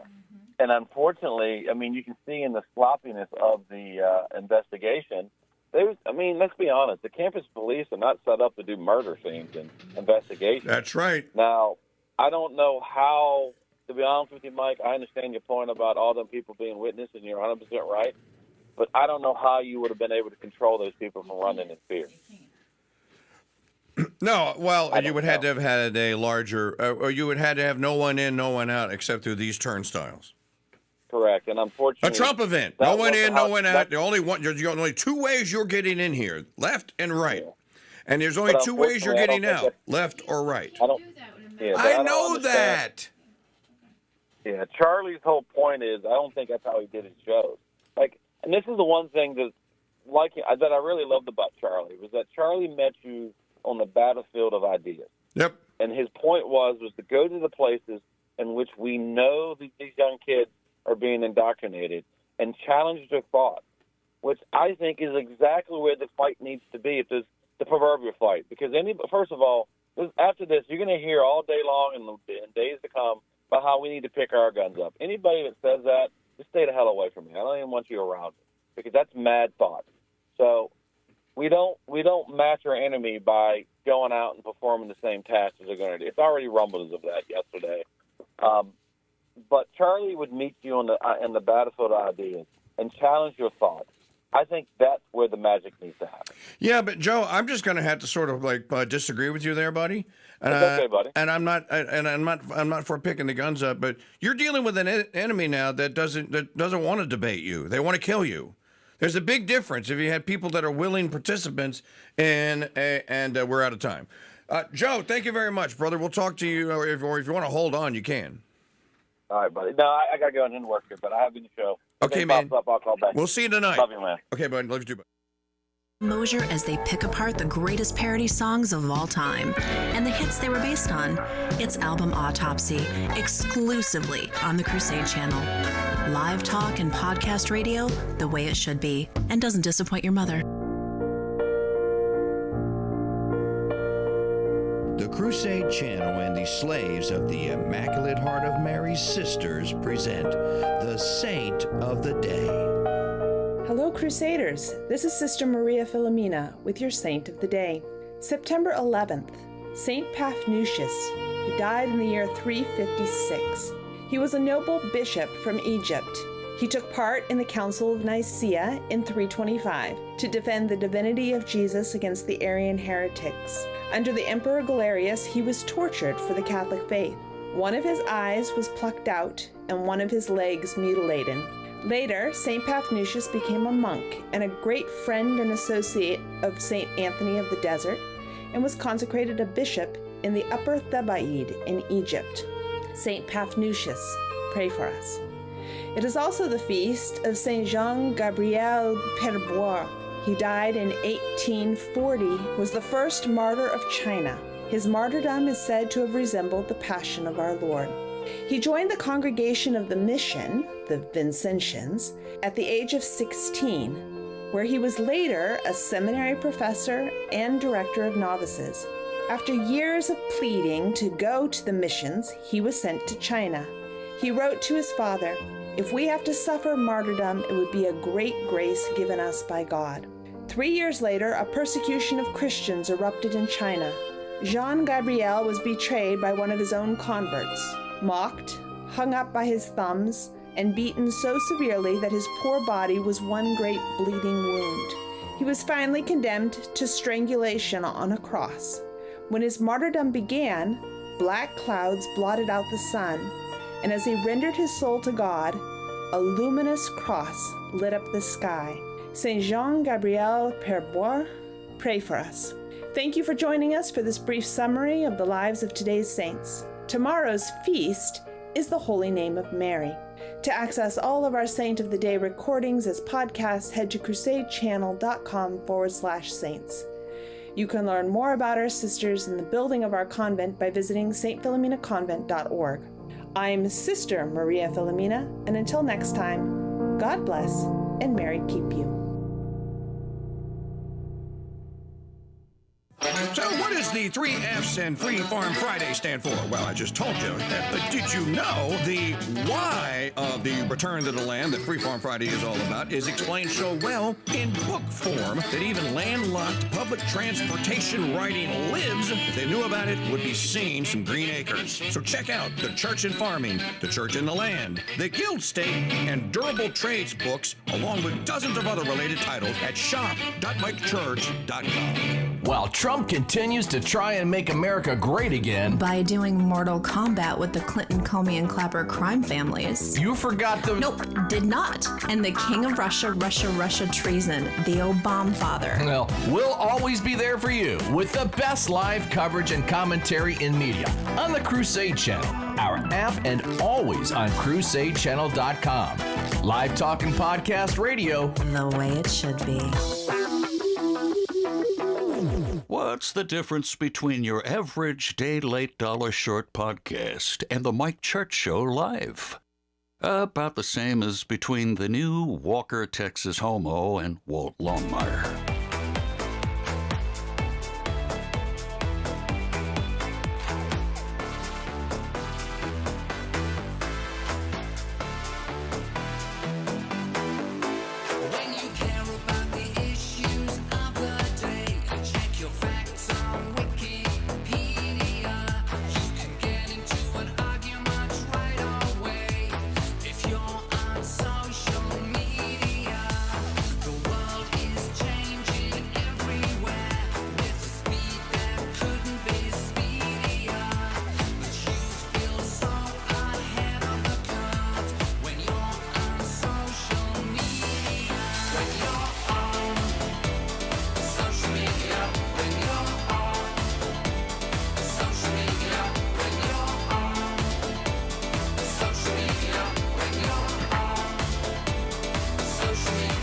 An oasis of toxic masculinity in a sea of despondent, single, angry, ugly cat ladies.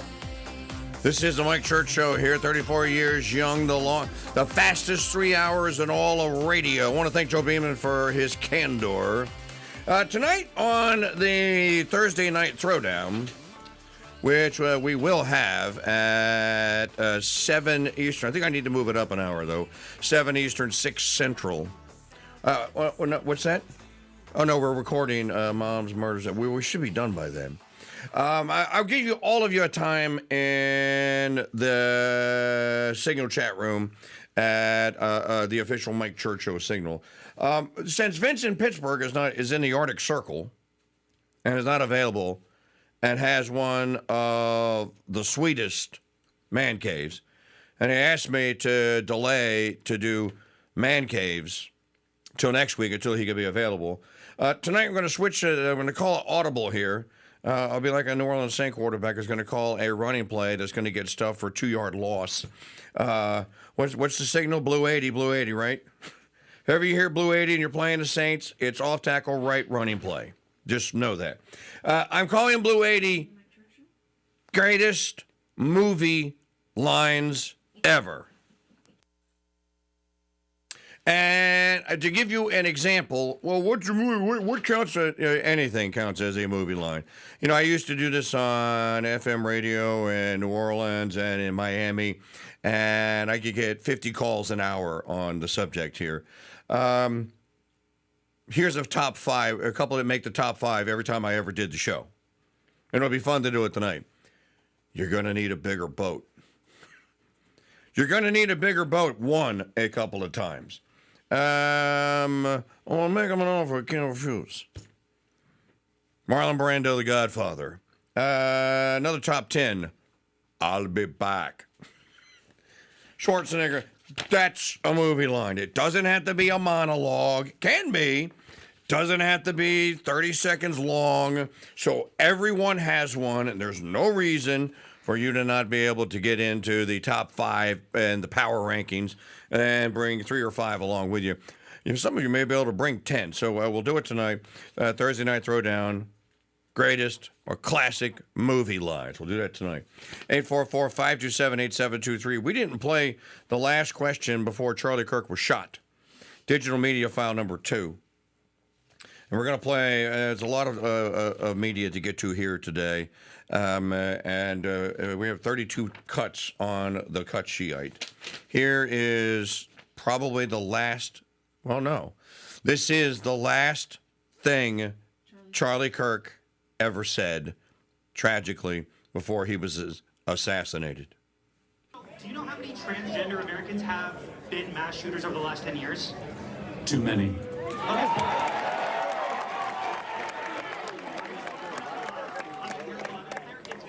Okay, now 5 is a lot, right? I'm gonna give you some credit. Do you know how many mass shooters there have been in America over the last 10 years?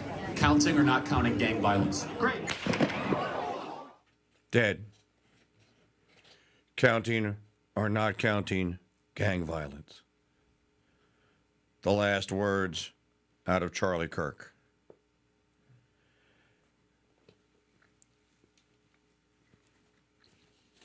People say Charlie was for the young people. He was the most brilliant orator of his generation. These Gen Zers were attracted to him. He was a great debater.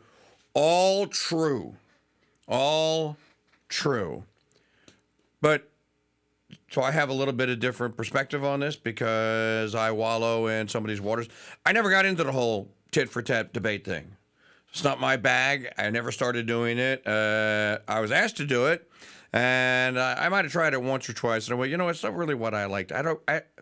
You have to enjoy doing that. I'm not knocking it. It's nothing. It's a great thing being a debater. I am more of a solo act entertainer, and I know that. That's my limitation. As Clint Eastwood said, great movie lines.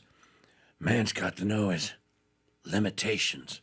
Well, I know my limitations, so I wouldn't try to do that. But it is in the same vein, in front of a crowd, and it's live and it's unscripted, and you don't know what is going to be said to you, or in my case, what is going to be played to me as a soundbite, or what's going to happen during the course of a broadcast, what we're going to talk about. And you also don't script. You don't know what your responses are going to be. So at the end of the day, Charlie Kirk was, and he did a radio show every day on a Salem radio network. And, of course, he was on Real America's Voice. At the end of the day, Charlie Kirk was a radio talk show host, as am I.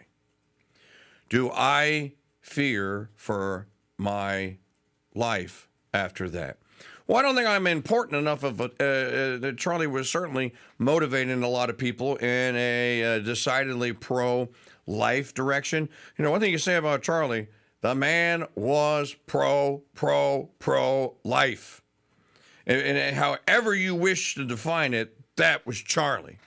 But in his capacity as a radio host, he was a broadcaster. He was doing a live event. You know how many live events? I never had a crowd that big, but I've been on a couple of college campuses, and been in a tent similar to that, very similar to that, in a similar situation. It could be any one of us. And if this is the war that they wish to wage, Maggie, play the governor of Utah, Spencer Cox. Let's start there. Number 4, tab number 4 out of 160 that you have open. Sorry. No, it's good. Here is the governor of Utah yesterday. This is a dark day for our state. It's a tragic day for our nation. And I want to be very clear that this is a political assassination. Yep. We are celebrating 250 years of the founding of this great nation. That founding document, the Declaration of Independence, that this great experiment on which we embarked together 250 years ago, that we are endowed by our Creator with certain unalienable rights. The first one of those is life. And today, a life was taken. Charlie Kirk was first and foremost a husband and a dad to 2 young children. Thank you, Governor.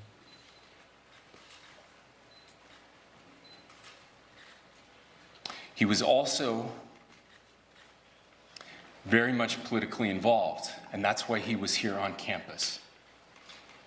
Charlie believed in the power of free speech and debate to shape ideas and to persuade people. Historically, our university campuses in this nation and here in the state of Utah have been the place where truth and ideas are formulated and debated. And that's what he does. He comes on college campuses and he debates. That is foundational to the formation of our country, to our most basic constitutional rights. And when someone takes the life of a person because of their ideas or their ideals, then that very constitutional foundation is threatened. Now, we have a person of interest in custody. The investigation is ongoing. And that turned out to be a dud. But I want to make it crystal clear right now. To whoever did this, we will find you. We will try you. And we will hold you accountable to the furthest extent of the law. And I just want to remind people that we still have the death penalty here in the state of Utah. Use it. The person of interest he was talking about was the dud. That's not the shooter. A couple of things that I wish to say about this and about Charlie. Yes, the question was a setup. Look, if it quacks like a duck and it looks like a duck, it's a flippin' duck. The dude was there. He lied about the question. He was going, Maggie, what's one of the first things you know when you got a prank caller on the phone and I actually take the call, what's the first thing that they do? They talk about something they lied to you about. They told you they were going to ask me a question or they wanted to talk to me about X. And as soon as I say, Joe from Canada or whoever the last quack was, you're on the Mike Church Show on the Crusade Channel, first word out of their mouth is, yeah, I want to talk about your mother's brogans or whatever the case may be. You know you got punked. And you know there's a dishonest person there that has dishonest motives and it's not human or you're flourishing. So as soon as that question began, and I don't know what kind of security is there. This is not Monday morning quarterbacking. As soon as that question began, and Charlie took the question and went like, how many transgender shooters? Too many. He quipped. I'm just going to say this again because I heard, we were on air all day yesterday. I heard Jason Chaffetz, who was in the crowd. He was right 25 feet from Charlie. I heard Jason Chaffetz tell Sandra Harris of Fox News that one of the problems they were having is they had more people there than were anticipated and that the people in the back of the quad couldn't hear what Charlie was saying. They were complaining they couldn't hear. Now, your shooter is at least twice that distance from Charlie. So how could he possibly have known that the trans question was going to be asked and then shoot at the appropriate time? Well, obviously, there's probably some hand signaling going on somewhere in that crowd, and somebody is going to show that video. Or is there a walkie-talkie? Is there a radio signal? Is there a text message? He's asking a question now, bro. That question was the kill question. No doubt in my mind. You're not going to convince me otherwise. So, end of story as far as I'm concerned.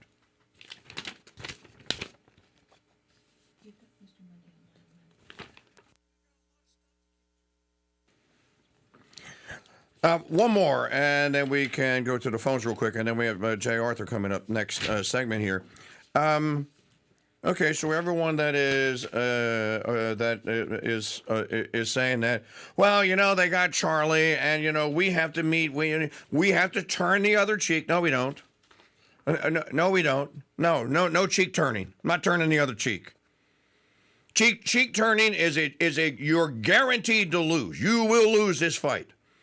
This is like proverbial knife and a gunfight. You're going to lose. No cheek turning.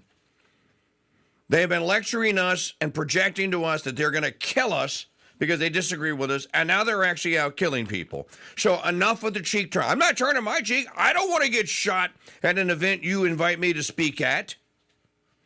I don't want Maggie to be there or one of you to be there and get shot. No cheek turning. I'm going to find out who these people are. These people need to be treated like lepers in a leper colony. If you are of that opinion and you think if you're in the cult of death, then you need to go live in your cult of death state. And enough of this crap that we're all going to get along. The next election's going to sort it out. It's not. That's pie in the sky, stupid thinking. You know, they keep saying, well, the enemy wants you to go. You want to shoot it. I don't want a shooting war. I want an extradition war. I want to draw some new boundaries. You're over there, we're over here. Hey, and if you do want a shooting war, well, then let's declare it an actual war. But be on the side of righteousness and virtue. On this side, fine. But I'm not turning my cheek. You think Trump is going to, the President Trump? No, he's the president. He can't come out and say certain things. And he did speak last night. They just assassinated Trump's fourth son. Understand that Charlie Kirk was BFFs with Don Jr. And Charlie was first name basis, text messages, the whole thing, with the entire Trump family. He was at their private events. He was one of them. He was a consultant. There's hardly an event that you can see in the campaign last year that Turning Point USA or Charlie was not involved. President Trump talked about Charlie, patted him on the back like he was a son. This is an assassination of a Trump, basically. So don't give me this crap about turning the other cheek and we got to win the war. We've already won the war of ideas. Jesus won the war of ideas 2,000 some odd years ago. The incarnate wisdom won the war of ideas. Okay? It's over. The enemy lost. But the enemy, like a Democrat Party, never actually loses. Remember Church's Maxim 81, even when the Democrats lose, they don't ever actually lose. And so what do? In a fit of whatever, you're going to remove voters, you're going to scare people away, we're going to take out Charlie Kirk. Well, you go ahead and do that. And you're going to pay for it. And everyone that was associated with it is going to pay for it. That's what I think about that. I'm with Gutfeld. I'm with, and I never thought I'd say this, I'm with Clay Travis. What do you hear, Clay Travis? All right, quickly, Bitter Monday on the Dude Maker hotline here on the Mike Church on the Crusade Channel. By the way, donation link is feeling really, really lonely down at the bottom of that page. I want to thank the people that donated earlier. I saw a couple. Thank you earlier. And I think we're up to, $160 out of 1,000. Thank you very much. CrusadeChannel.com/donate. Bitter Monday, Old Farmer. Miniature. I don't call you much because I get my own time on, so I don't try to hog it up. But I got to tell you, this has hit me a lot harder than I thought it would. And even though Mr. Beaman hogged up all the time, and I'll yell at him later. You may, and when you were getting to a point there where I was going to say, my training and the way my brain is wired, I start thinking about all kinds of contingencies in the future. Now, during the Corona hoax, I actually started considering carrying because I was getting nervous about things. Right. You mentioned that you do in the morning when you have your walk. I do. As you should. Faithfully. As you should. However, this is the Northeast.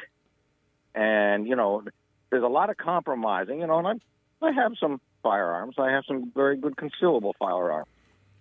But, you understand it worries me that I start thinking that way because, I put myself in a lot of compromising positions. And when I remember Monday, he's in jail. Why? Because he got caught carrying a gun. I didn't do anything other than get caught carrying a gun. I understand. And then the other part of this is, okay, I'm thinking this way. I know there are other people who think this way. And I don't mean the ones that are saying, let's start up private militias and start patrolling the streets. When we talk about they want a shooting war, so far this has only been direct assassination attempts, the kind of things we read about, things put in James Bond, the kind of things that have happened in the past. Right. People like you and me start carrying, and an incident is there, and we start having private shootings like that they can link together. It's going to create a whole new dimension, and I think that's what they want. Well, let me counter that. Charlie Kirk was not running for a political office, did not hold a political office, didn't seek a political office. He was Citizen X, broadcast journalist, CEO or founder of a very successful nonprofit. You go after and successfully now eliminate someone like Charlie Kirk. You're just like now eliminating American citizens that you disagree with. Again, this is not the assassination of RFK, who was seeking the presidency. It's not the assassination attempt on Reagan, who was the president, or Trump, who was seeking the presidency. Charlie wasn't seeking an office. This is an assassination, and it wasn't an attempt. It was successful. It's an assassination of a set of guiding moral primarily moral, because I view Charlie as primarily, I don't think he's a political standout. I mean, he said pretty much what I say or what others say about whatever policy position. But Charlie was also coming from a point of view where most of what he said was was based in a concept of good versus bad. Good versus evil, moral versus immoral, flourishing versus destruction. That's a completely different set of ideas, or ideas is the right word, or principles. That's what was shot at. I get it. I don't think you're countering me. I'm suggesting that. For our own protection, is it going to start getting to where you got two opposing groups legally and permitted protesting on either side of the road? We've seen fights and stuff like that, but it hadn't become a big shooting war. You're going to see people, maybe I'm wrong. Has anybody actually gone up to protesters at a pro-life rally outside of an abortion center and shot them? Not yet. Not yet. Not yet. That's what I'm talking about, and that's what's starting to scare the heck out of me. No, That's what they want. That's what they want to happen. Well, okay, so the position then, or the question is, okay, so then don't give them what they want. But, on the counter, you arm yourself. No, and I think... Even in places where you cannot, or you should not, or you're not allowed to. Well, I don't think that... okay, so they shoot Charlie in Utah. Utah is a red state. Home of the Mormon Church, obviously. Mike Lee is a senator from Utah. Utah is not an outlier blue state. It sounded like a lot of the kids that were at that rally yesterday were lefties, were libs, as Charlie said. I want the smartest libs in all of Utah. So you have this doesn't happen in a blue enclave. Is the point? So it can happen in any red. If it can happen in Utah, then it can happen anywhere. It can happen in any enclave. That's the point. They're not picking and choosing targets. Yeah. Oh, another point that this is planned. He said, they came after us. They came into our territory. If you want to make it in a military analogy, that was an offensive. They came across the border. Oh, it was, yeah. No, it's Hannibal on top of on the elephant's back riding over the Rubicon. Yep. The breach has been made. There's no breach that's going to be made. The breach has been made.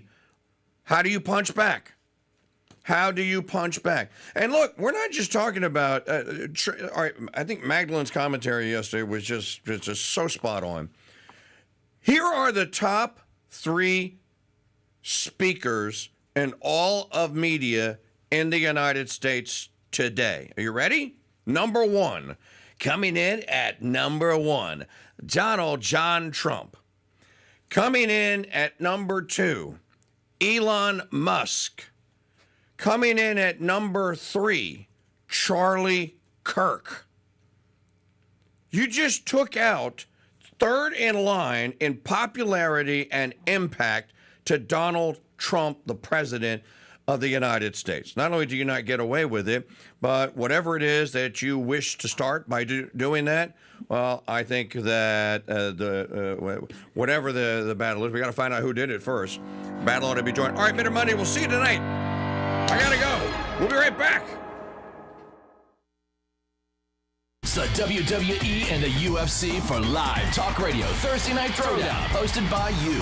Win a seat at the table, win the throwdown, and then you pick next week's topic. Now that's real live talk radio exclusively on the Crusade Channel. Radio, the way it should be. Hey folks, did you know that the word watch, as in wristwatch, originates from the Old English word watcha, meaning watchfulness, and was initially used to describe keeping a lookout or being alert? Well, I know 2 guys who keep a lookout for the highest quality watch movements, bands, and then apply their own love for liberty and the Second Amendment to the design of the faces, and bammo, you have the 2A Liberty Watch Company. My friends George and Josh design watches that are sharp, functional, and inspire. I wear my 2A 4547 POTUS watch every day, and you'll love yours too. Shop their entire line today at 2awatchcompany.com. Use the code CHURCH for 10% off at 2awatchcompany.com. Have you ever dreamed of being like Brian Kay or Bitter Monday and being a free Farm Friday star? But you know you have no shot at it because you can't tell the difference between a U and a Y-O-U. Well, lucky for you, we have an entire bookstore filled with the books you need to become so passionate for farming, you'll soon be wearing a Brian Kay Calls Me for Advice t-shirt. So learn to grow by growing your library with books by shopping at shop.mikechurch.com.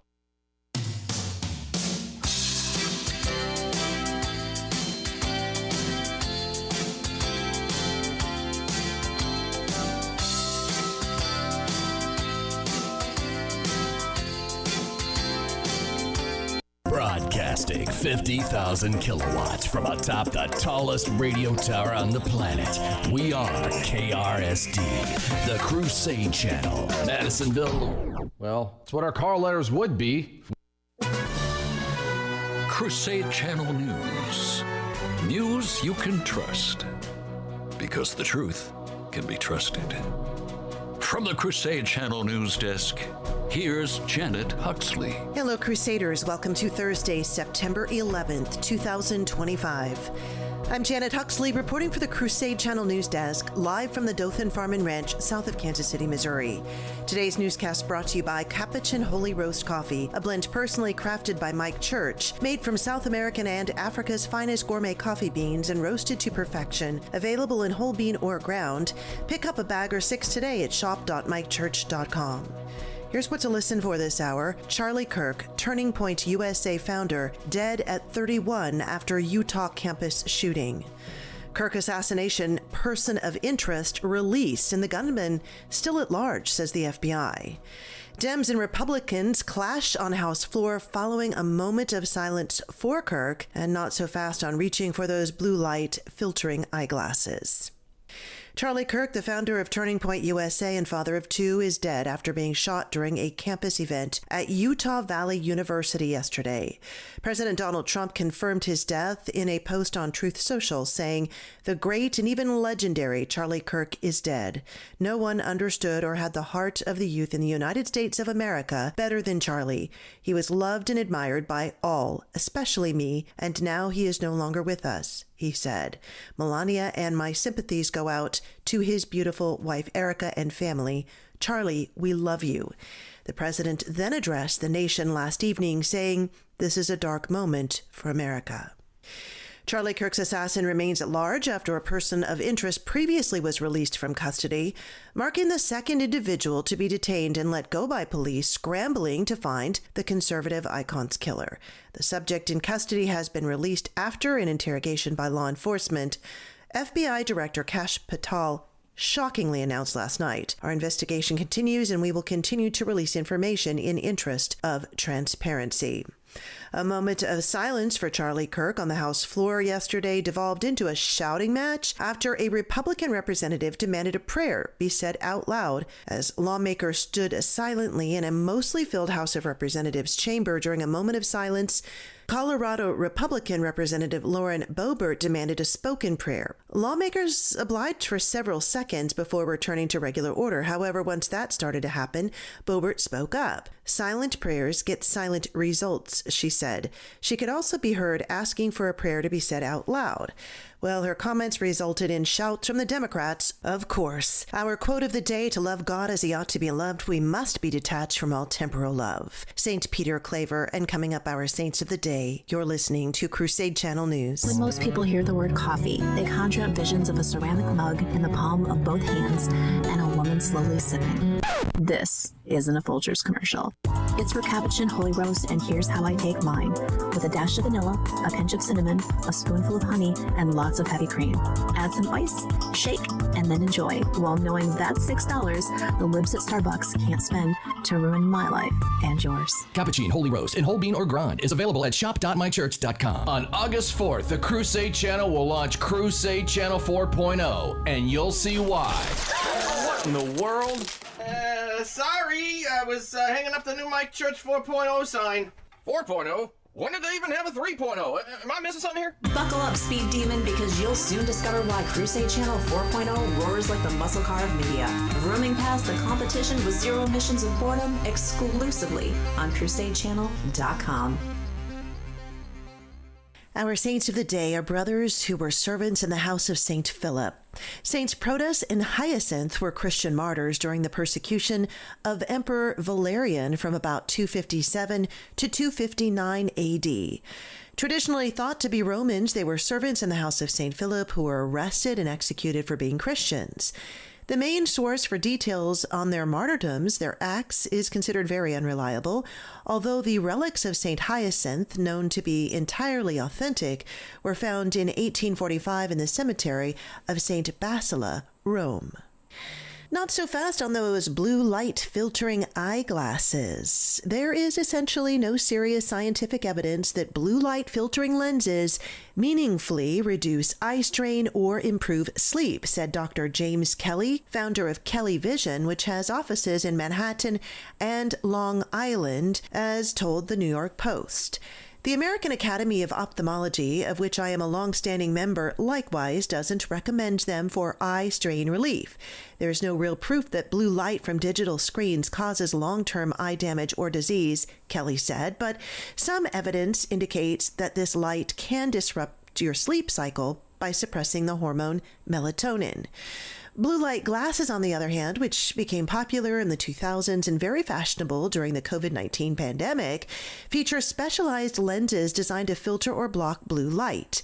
The global industry is predicted to grow from $2.9 billion in 2024 to about $5.8 billion by 2034, despite research suggesting that the glasses don't effectively reduce eye strain from computer use, protect the retina, or improve sleep quality compared to traditional glasses.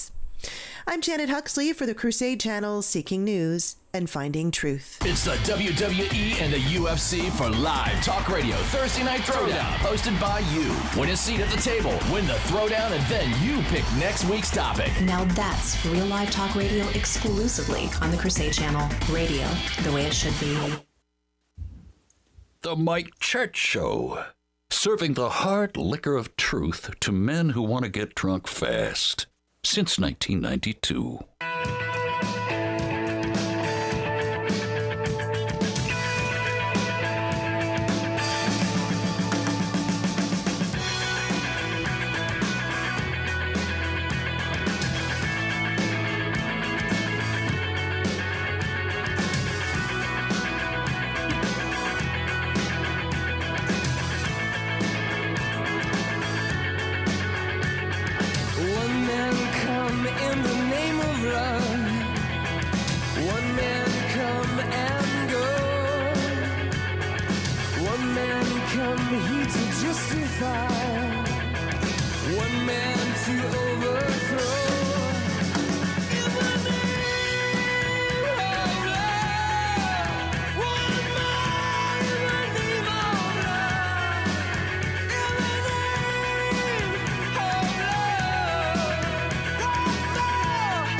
I think Pride is a perfect tune to play for today.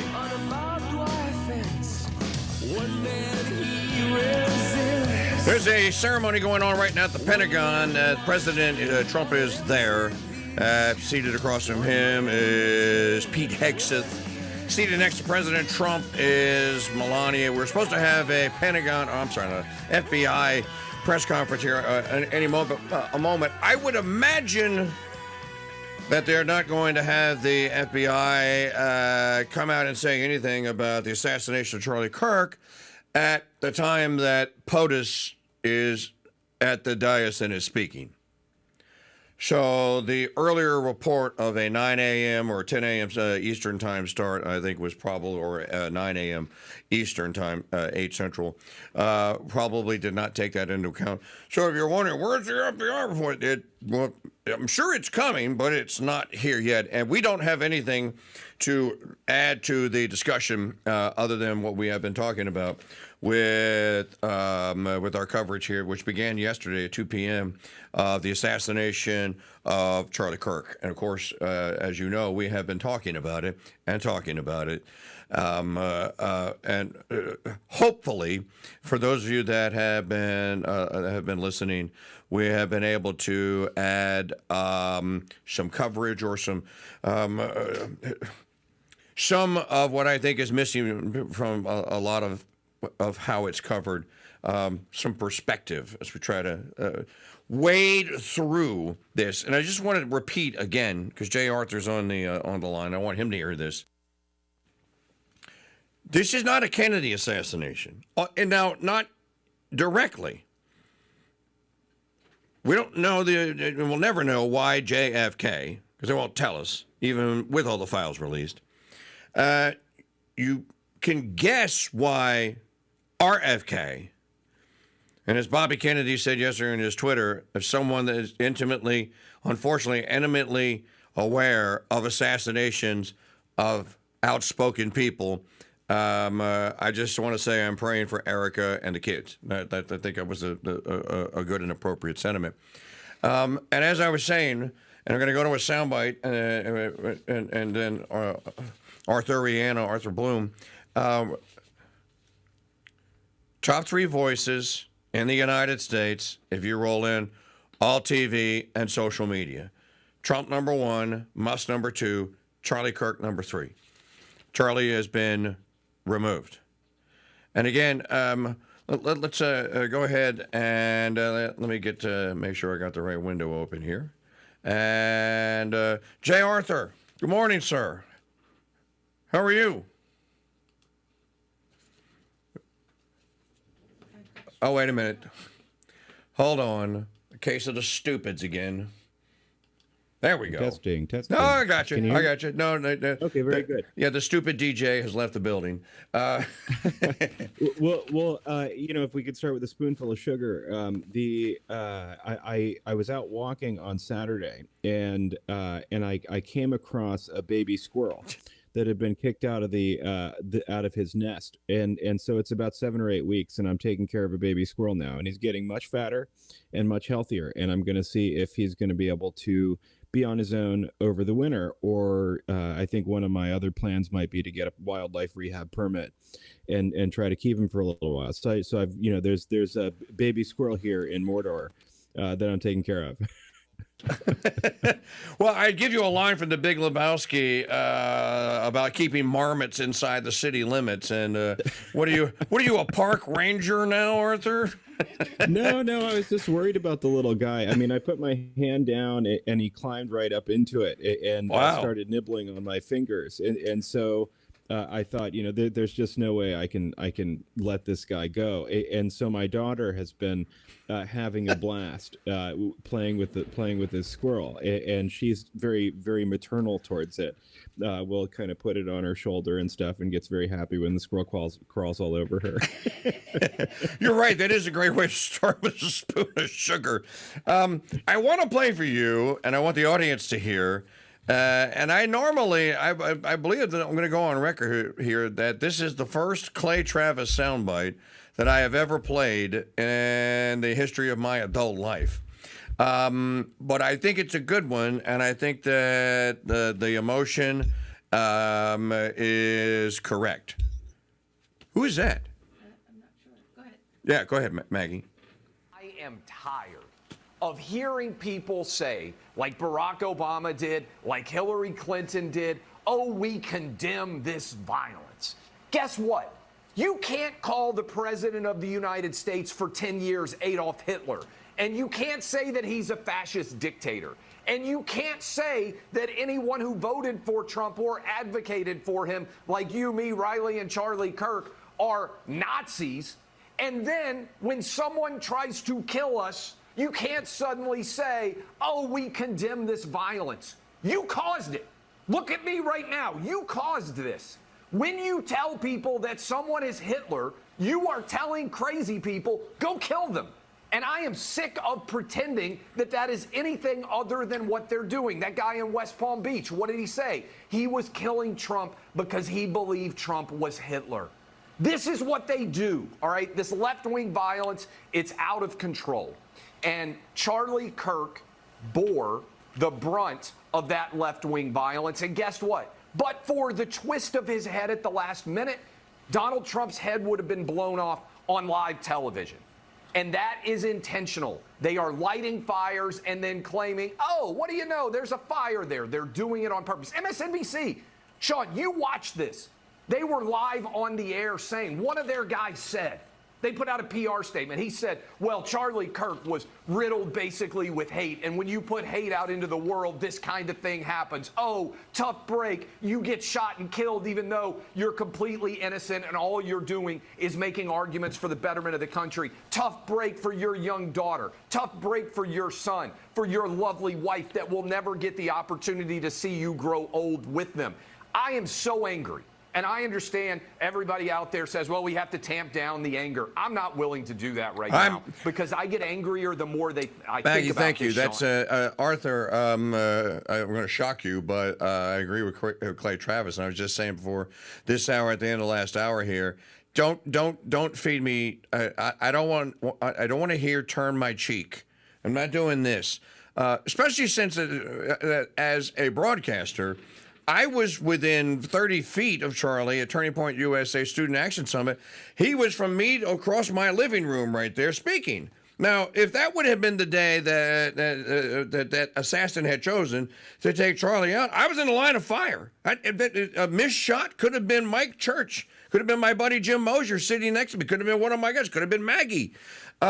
I'm not ready to, and I'm not going to say that, no, we're turning the other cheek, and, and we're going to win the battle of ideas. As I said earlier, Jesus won the battle of ideas 2,000 years ago. You can either conform your mind to that reality or you can't.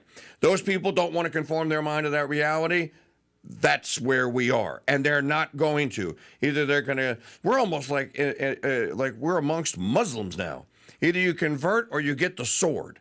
And I think, and again, the Rubicon has been crossed. They've crossed it. I don't know what ... happens. Do you? No, I mean, I don't think any of us do. There are a few things we can talk about in terms of the public debate about this, and then we can also talk about the forensic and investigatory aspects of tracking down who did this. But I think let's maybe start with the first. I think it's completely true that in 2016, the response by the left to the rise of Trump, and also by neocon conservatives, was to say that this is exactly like the 1930s, and so we need to go full, as if we're an anti-fascist guerrilla or a French resistance fighter in the United States. And the implication of that, as Clay Travis says, is, if Trump is Hitler, you should kill him, and you should kill the people who support him. And that's obviously crazy, and that's by far the most radicalizing type of rhetoric that's going on today. The other aspect of this, though, I think there's a generation that's passing today for which, World War II is the central myth of their lives. Right. It's the organizing principle around their political life. And that generation is dying.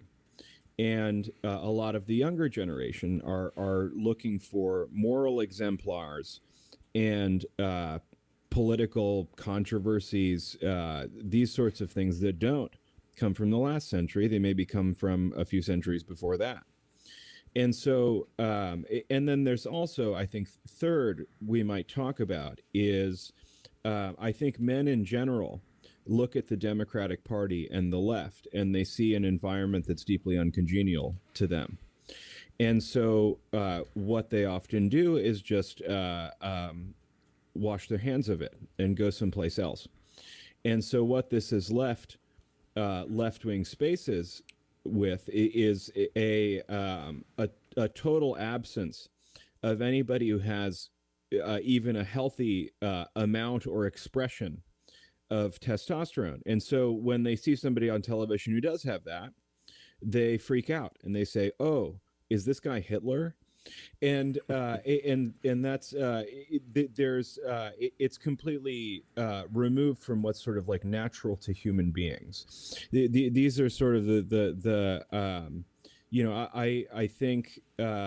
I think that's got a lot to do with it. I mean, if you're somebody sitting at home tweeting, Charlie Kirk had it coming, or what have you, that's because in your life you have already come up with reasons in your head and in consultation with other people who probably have similarly radical beliefs that these are people we don't have to talk to.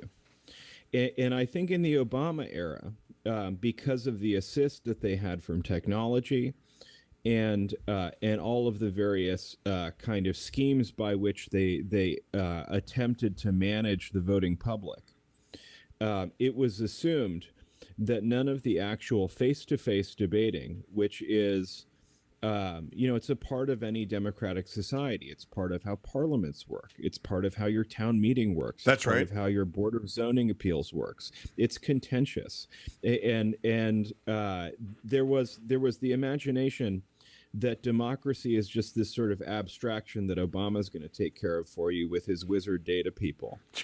and that's not actually what democracy is. It's a fake imagination version of what democracy actually is.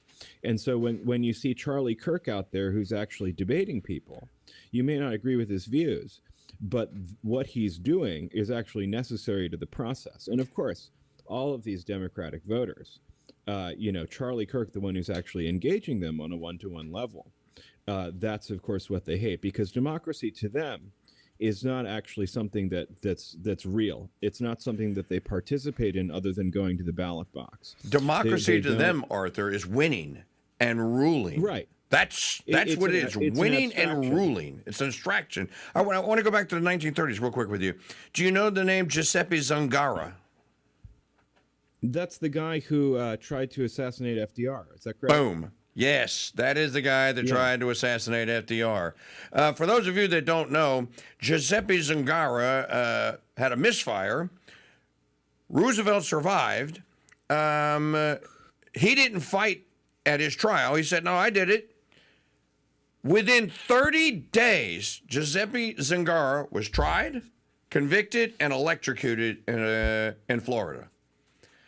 That is the kind of... That's right. And FDR himself, you can look at many examples of his zealousness with which he was prepared to apply the death penalty. And of course, it was much more common back then in general. And we can have this conversation about the death penalty. I'm kind of eager for it because I see a lot of silly discussion about it. That I think that, one of the dangers, and I think one thing that's probably in a lot of people's minds after what happened to Charlie Kirk, and then of course what almost happened to Trump on the campaign trail, is that political assassinations have the potential to become more common. Yep. And so this poses a real risk to the sort of face-to-face deliberation, to getting in front of voters, these things on which democracy depends, on which representative government depends. And so if it's possible to just change the stakes of and the players on the political game board like this, then it needs to be very, very strongly deterred. And I do think that one thing that we should think about is whether political motives can be considered an aggravating circumstance to which we might apply the death penalty. And of course, from a Catholic standpoint, the debates over the last century about the justice of the death penalty are in the forefront of many people's minds. Of course, Pope Francis said it is always inadmissible. Inadmissible, he said. Yes, and I think I disagree with him about that. In the same way that you won't find somebody with better anti-war credentials than me, and you too.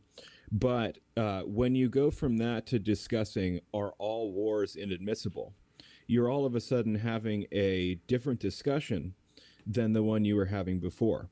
And in some ways, by having that different discussion, you're making it harder to argue against the justice of a particular war. Wow. And the same is this. Go ahead. Well, I just want to hold that thought for just a second. Maggie, the FBI is having a press conference in Utah. I just want to see if there's anything that we need to break here on the Crusade Channel. You won't be able to see it, but you'll be able to hear it.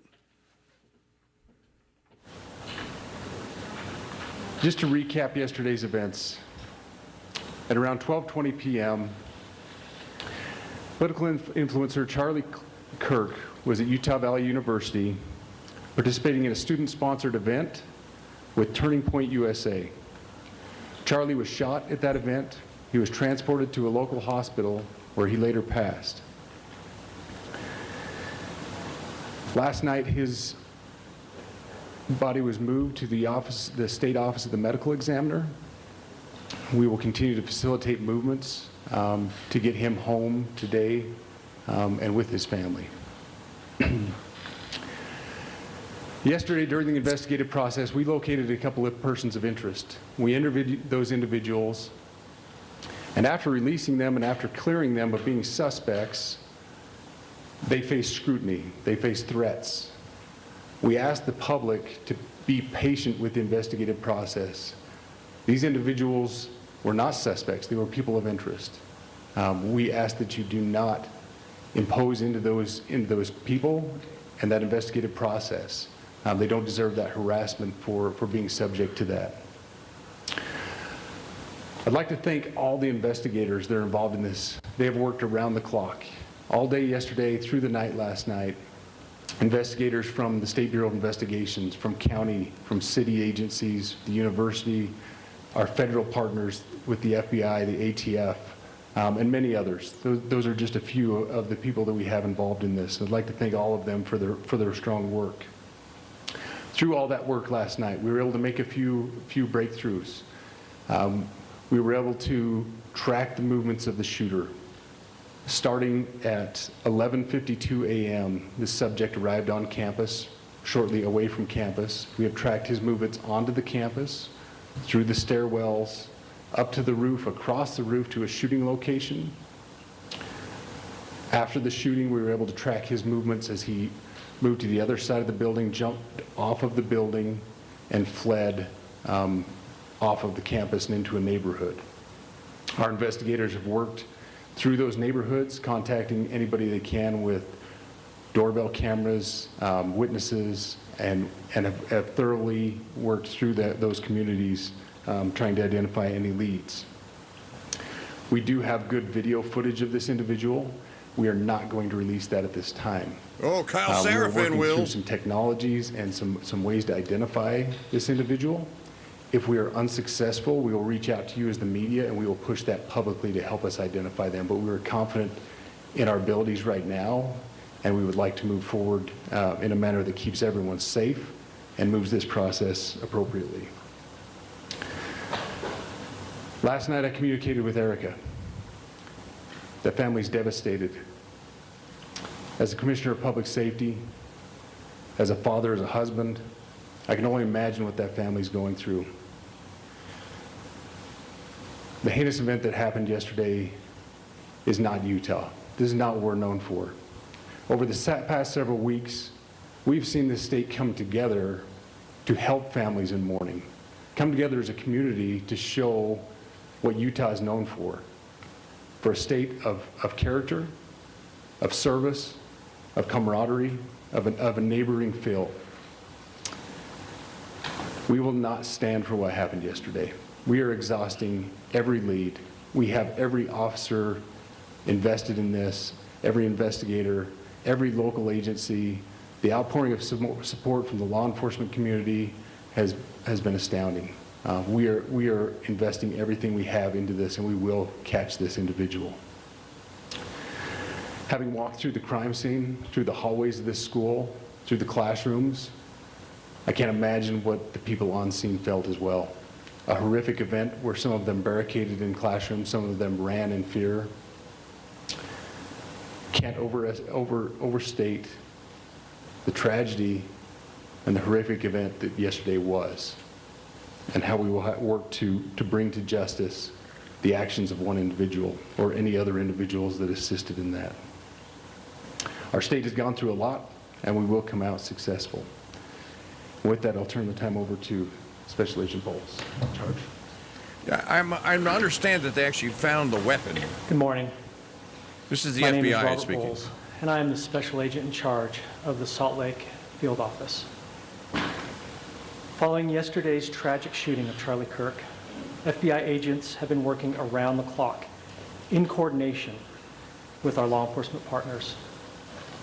We are and will continue to work nonstop until we find the person that has committed this heinous crime and find out why they did it. This morning I can tell you that we have recovered what we believe is the weapon that was used in yesterday's shooting. It is a high-powered bolt-action rifle. It's exactly what Joe Beaman said. That rifle was recovered in a wooded area where the shooter had fled. So the FBI laboratory will be analyzing this weapon. Investigators have also collected footwear impression, a palm print, and forearm imprints for analysis. Now, I understand there are a lot of questions about motive. I assure you that all leads, tips are being fully investigated. As of this morning, we have received more than 130 tips. We thank the community for that. The FBI has brought every resource to bear, and we will continue to do so throughout the course of this investigation. The FBI's mission is to protect the American people. It's to uphold the Constitution of the United States.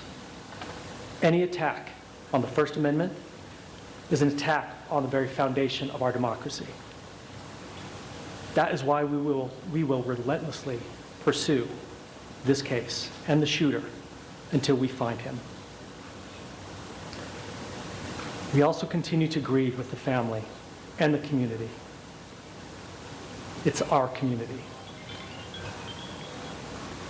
If you have any video or images from the shooting, This is what I wanted we ask to you get. to please submit them to our digital media tip website at www.fbi.gov/Utah Valley Shooting.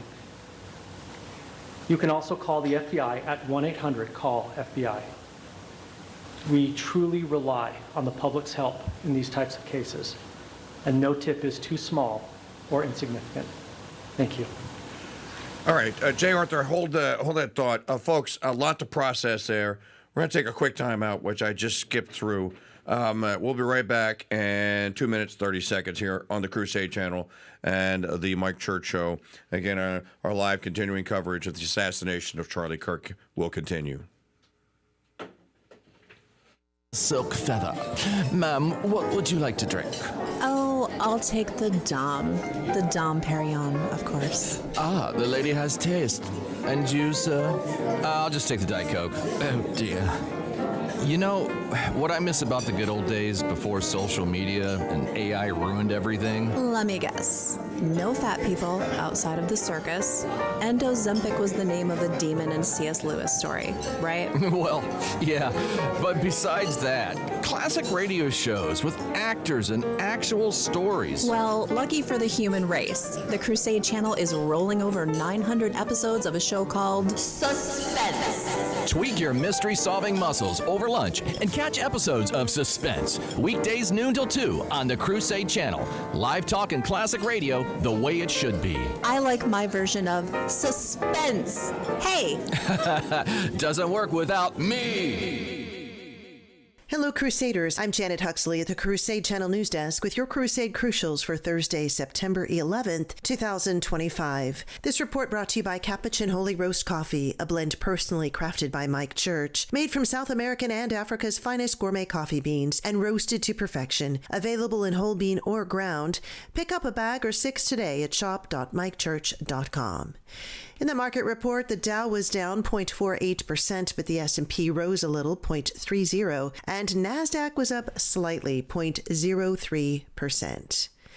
In National Day Calendar news, obviously today we remember what happened on 9/11. It's now known as Patriot Day. It honors the memory of the nearly 3,000 innocent victims who died on September 11th of 2001. Each year, Americans dedicate this day to remembering those who died and the first responders who risked their own lives to save others. Today is also Make Your Bed Day and National School Picture Day. It's Hot Cross Buns Day as well.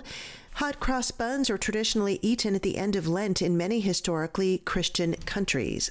Our quote of the day: to love God as he ought to be loved, we must be detached from all temporal love. We must love nothing but him, or if we love anything else, we must love it only for his sake. St. Peter Claver. Our saints of the day are Saints Protus and Hyacinth. You're listening to Crusade Channel News.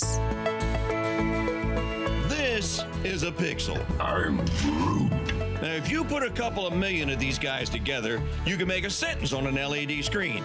Put a couple of billion of them together, and you can make a whole page. Put 360 billion of them, and you got Chesterton's book, Orthodoxy. But it doesn't smell like a book, and it burns teeny little holes in your cornea. So is the pixel really your friend? I'm Groot. No, but the Founders Trading Post is your friend, and we have actual books with actual smelly pages. Plus, our little bookstore has everything you'd expect. I'm Groot. Yes, Groot to the gourmet coffee, but no to the One Tree Hill sappy guitar music. Pick up a copy of G.K. Chesterton's Orthodoxy, plus many other Chesterton titles at shop.mikechurch.com.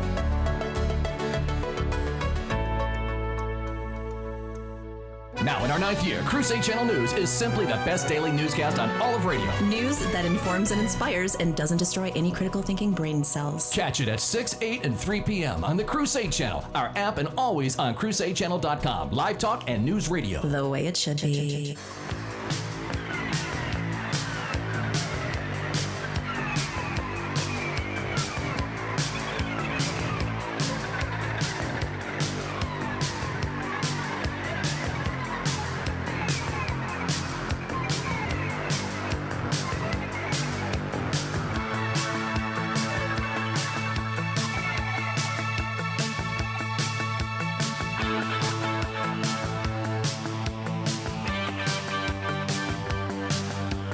All aboard! It's coming aboard. The freight train of truth is leaving MAGA station. The Mike Church Show is on the Crusade Channel here on 9/11/2025.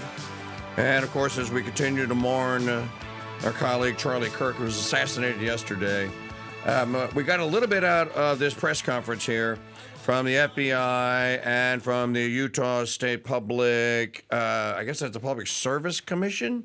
I didn't quite get his title. Joe Beaman was correct here earlier on the Mike Church Show, our resident firearms expert, who said that, well, Mike, I'm going to tell you that they're going to find it was a single action bolt action rifle with a scope. And that's what the FBI agent said. They found the weapon that was used. It was a bolt action rifle. And they have, okay, what he said, we have cast prints from shoes, right? So kind of like you see in the movies when they're looking at a footprint and they go like, okay, this the murderer ran through here through a mud or whatever and left a nice little shoe print. So they have a shoe print. They have a palm print, apparently. Not a fingerprint, a palm print, if I heard correctly. A palm print. And did he say a forearm? I thought he said forearm. I don't know if the forearm leaves the print, or I guess, if he was holding the rifle like this and kind of cupping it against his arm. He fled into the woods. He said that they tracked his movements beginning at 11:10 a.m. yesterday morning. So that means he was only there just a little over an hour before he would take the fateful shot that would murder and assassinate Charlie Kirk. Tracked his movements through the building, or retraced him, rather, up to the roof of the building, and then the fatal shot, and then back down the way he came, and then into the woods, and then into a neighborhood seemingly nearby. This reminds me, Arthur, the manhunt for the Tsarnaev kid after the older brother was killed in a shootout with the federales in Boston, and the younger brother survived and, of course, retreated into a neighborhood there, and a massive manhunt began. And as you heard, they intend to find, and they will find, whoever did this. The FBI agent said that they have received over 106 tips so far. No, 136 tips so far. He gave an address out, exactly as I said earlier. Well, if they want evidence, forensic evidence, they're going to have to get it from the people that were there. And that's exactly what they were asking for. Now, if you were there, just send your video in. He gave a link, basically, to an FBI site where you could send video or what other pictures or photographs, whatever other media that you might have. And I might say at this juncture, with our special guest, Arthuriana's Arthur Bloom. Arthur, I might say at this juncture that, and then he kind of said, look, we're asking the media to help us here.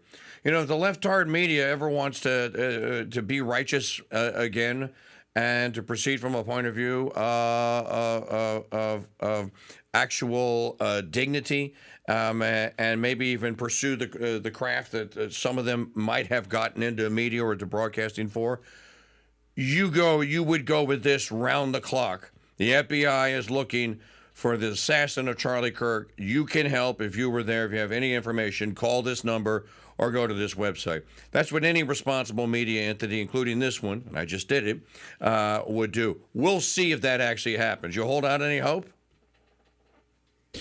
I think some. I mean, in comparison to some of the previous situations like this, I think most of the big lefties are, understand that this is a pretty signal moment in our national political life. Even the New York Times is running articles about this in mourning. I saw a picture of a Time magazine cover last night, though you're correct that I haven't seen them republishing the FBI's requests for information. There were 2 arrests yesterday. There were 2 apprehensions, right, and they were quickly let go, as the FBI guy said in the press conference. I think to an East Coaster, one thing that myself and everyone else who was watching, I was speaking to a trauma nurse in New York, that this looked like a shot from somebody who had a significant amount of training, if not was a professional. The distance was said to be about 200 feet or 200 yards, excuse me. So 2 football fields. And for those of us on the East Coast, if there are hunters listening, a shot at 50 yards would be very long. That's probably less the case on the East Coast or on the West Coast, but it's a very long distance, and it bespeaks professional training, probably. Well, let's say this. Stephen Crowder just says he got a tip from an ATF agent, and the ATF agent sent him this, Arthur. I'll just share it with the audience. Maggie just put it into the chat room at crusadechannel.com/chat. I saw that too. You yeah. saw it. Okay. Well, let me just read the operative part. Multiple SLC 1 and 2 agents responded immediately. The suspect fired 1 shot from an elevated position on a rooftop in an adjacent building, which we all know, on the campus, and surveillance video shows suspect jumping off and fleeing the area on foot. ATF and other law enforcement located an older model imported Mauser. That's interesting.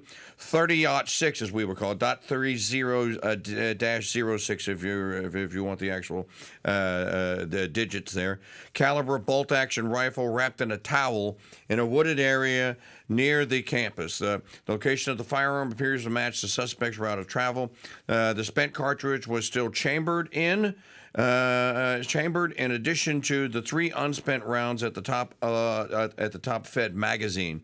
All cartridges have engraved wording on them expressing transgender and anti-fascist ideology. An emergency trace has been submitted.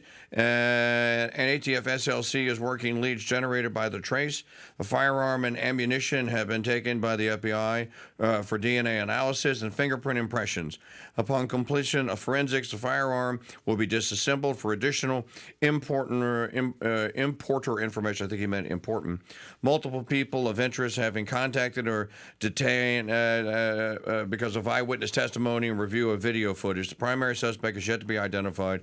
ATF is assisting the investigation with multiple other federal, state, local partners. Why would you leave, if this is accurate, and it came from an ATF agent, and you leak this out, this is dangerous stuff here, because now you're saying transgender ideology and fascism. These are obviously the calling cards of seemingly every voice that there is a voice on what we call the left today. And of course, Charlie, the last thing that we ever are going to hear Charlie Kirk say is what he said was in response to a question about transgender shooters and how many of them are not. And then the follow-up question was how many of them are not transgender shooters. To which I say, and I said at the time, they were saying at the event, Jason Chaffetz, the former congressman, said yesterday that the people in the back of the quad, the back of the amphitheater, said they couldn't hear. They were having a hard time hearing Charlie, and they had not anticipated that large of a crowd. Which I say that because that would kind of tell me that it would be very difficult for someone another 100 yards away to hear clearly what was going on. So then how did he know that the trans question had been asked? And again, the fact that it sounds like a young man and that they ran on foot into the woods, this doesn't sound like a John Wick hit now. Now it sounds more like a Matthew Thomas Crooks. Another one of these Democrat Code Blue, maybe one of these trans militias that we talked about in the Eugene Weekly magazine, which they boasted and bragged about, that they were training out in the woods in Oregon. And they decided that they were going to take care of what they thought was the loudest voice in opposition to their precious trans ideology. If this turns out to be true, the American people's tolerance of this trans nonsense is over. Arthur, it's over. Yeah, I think that's probably true, but I would suggest caution about what Crowder has published. The ATF, in the absence of a suspect or to whom. About whom we could surmise some kind of motive. Just what's written on the gun is probably not sufficient to establish that. And also, this isn't just a question of a priori reasoning. It's a question, it's a caution that's justified by previous shootings like this, like the Minneapolis one a couple of weeks ago. Right. And in that case, the shooter had also written all sorts of slogans and names and things of various meanings on his weapon. And if you were to look at all of those, all of the things that he scrawled on it, it would be very difficult to surmise any kind of coherent ideology at all. This guy also had, issues with gender ideology. Right. Had written the names of revolutionaries. He had written the names of what are seen to be far right or anti-Semitic touchstones. But it's a jumble that suggests nothing except like a preference for violence and an interest in that sort of thing. And I've seen, I've worked on a number of stories where this sort of thing comes up. I mean, it's very common for people who do this to have a fairly undefined ideological perspective, but has a lot of touchstones of radicalism of all kinds. One of the stories I did 2 years ago, it was a guy who had, he had 3 tattoos. He had an Anarchy A. He had, at one time, though he covered it up, a swastika on his forearm. Mm-hmm. And he had a Confederate flag tattoo also, though he was a New Yorker. So this is a New Yorker who's both a neo-Confederate, an anarchist, and a Nazi. Okay, well, I don't really think Confederates and Nazis are anarchists, and I don't think Confederates are Nazis, and I don't think Nazis are anarchists. And it can be difficult to infer an ideological perspective from a thing like that. That's all I'm saying. In the absence of the actual shooter, and if you, they're nuts. In other words, they're schizophrenic. Yeah, that would be, or they're, I think when it comes to these radicalism things, it has a lot more to do with a personality type than an ideology. It's somebody who, who's drawn to radicalism, and this was, even people who lead radical groups understand this. There's famously that thing that Hitler said, that a communist will make a better Nazi than a trade unionist or a social democrat. I saw that comment. And yeah, it's a personality type which is drawn to radicalism, and so I think not only that, when you look at some of these people who are radicalized in isolation, they and who end up doing things like scrawling various slogans and whatnot on their weapons. Sometimes they have, I would look at the people doing the good reporting on the Order of Nine Angles, which is a satanic group, and one of the people that's doing Order of Nine Angles. Yeah, it's a satanic group. Okay, I didn't hear that. I want to mix some things in here with Arthur Bloom of Arthuriana. Or, by the way, are you in Mordor today? Are you Arthur in Mordor? I am. I am indeed in Mordor. I'm across the river in Virginia, so okay, I'm, close enough. I'm at Mordor's gates. You're in Mordor. It's close enough. You and I, we didn't collaborate on this, and I think that my investigation into the the massacre at the Mandalay Bay Casino in Las Vegas on October the 1st, 2017. I believe I probably should have won a Pulitzer for this because I was drawn to the case, and I went, wait a minute. You can't tell me that there's no motive. There's always a motive. Study Philosophia Perennis. Study Thomistic philosophy or Aristotelian philosophy. There's always a motive. Now, I'm not saying that you need to know and you have to know what I'm saying, but don't tell me there's not a motive. Stephen Paddock was possessed, but he wasn't possessed in the way most people think. Stephen Paddock was a bum. He was, not there's anything wrong with being a postal carrier. He was a postman, basically, who somehow found himself at the Crossroads Junction, made a deal with the demon there, and the deal was, here's what Stephen Paddock wanted. I want to be the biggest swinging penis in all of Las Vegas.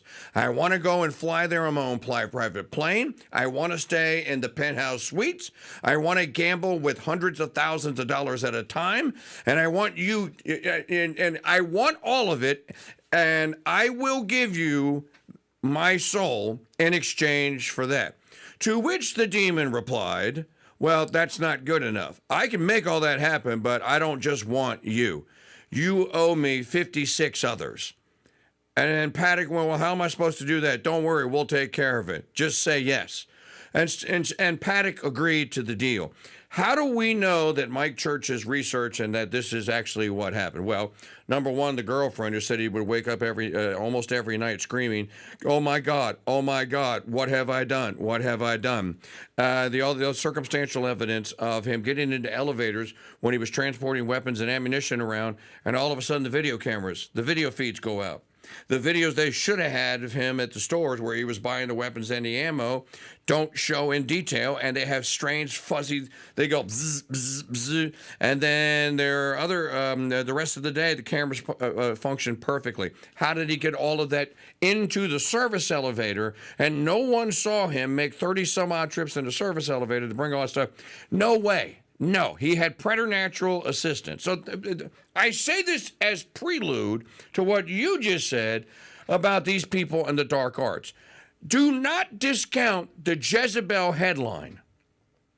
The Jezebel leftard communist rag magazine bragged Monday that they had contracted with and had paid witches on Etsy to cast occult spells on Charlie Kirk. So, yeah, there's demonic activity here, Mr. Bloom. I don't know anything about who the Etsy witches are, though. Of course, I would caution against doing anything like that. But there are, I think, when you look at some of these obviously and self-describedly satanic groups and the way that they radicalize young people online, they look a lot like this, or they look at the weapons of the people who have been connected to this look a lot like the gun which, according to Stephen Crowder's post, the ATF has obtained. And this is a group, the founder of which, he's been at various times a Nazi, a jihadi, probably an asset of British intelligence, and they are radicalizing people in isolation. And they've been involved in all sorts of like blackmailing kids into torturing themselves, right? Sexual blackmail, these sorts of things, and these are people who describe themselves as satanic, and so. I think for most people, when they hear about a witch or they hear about, the Church of Satan, either desecrating a Eucharist at the Kansas Capitol or these sorts of things, they imagine these things to be sort of free speech stunts. It is not the case. This is not what free speech is for, and it's an abuse. I mean, if you look at somebody doing that and your first thought is, oh, that's so funny, he really clowned on those conservatives, you have a deformed moral sense. Yep. And especially when you look at what some of these other satanic groups are actually doing. I mean, the Church of Satan, which claims to be just a free speech group, they probably have disavowed the Order of Nine Angles, these sorts of darker things, but it's the same thing. Can I say that we have some experience with the Church of Satan in Houston, Texas? Says 2020, so in 2021, 4 years ago, the Church of Satan claimed that it had a consecrated host. And it claimed it was going to have a black mass across the street from a microbrewery in Houston, and that they were going to have a all hail worship Satan, a beer day. And then we're done with that. They were going to go have their satanic ritual service, supposedly in the brewery, and they were going to desecrate the consecrated host. And they made it public, and then the TFP got involved.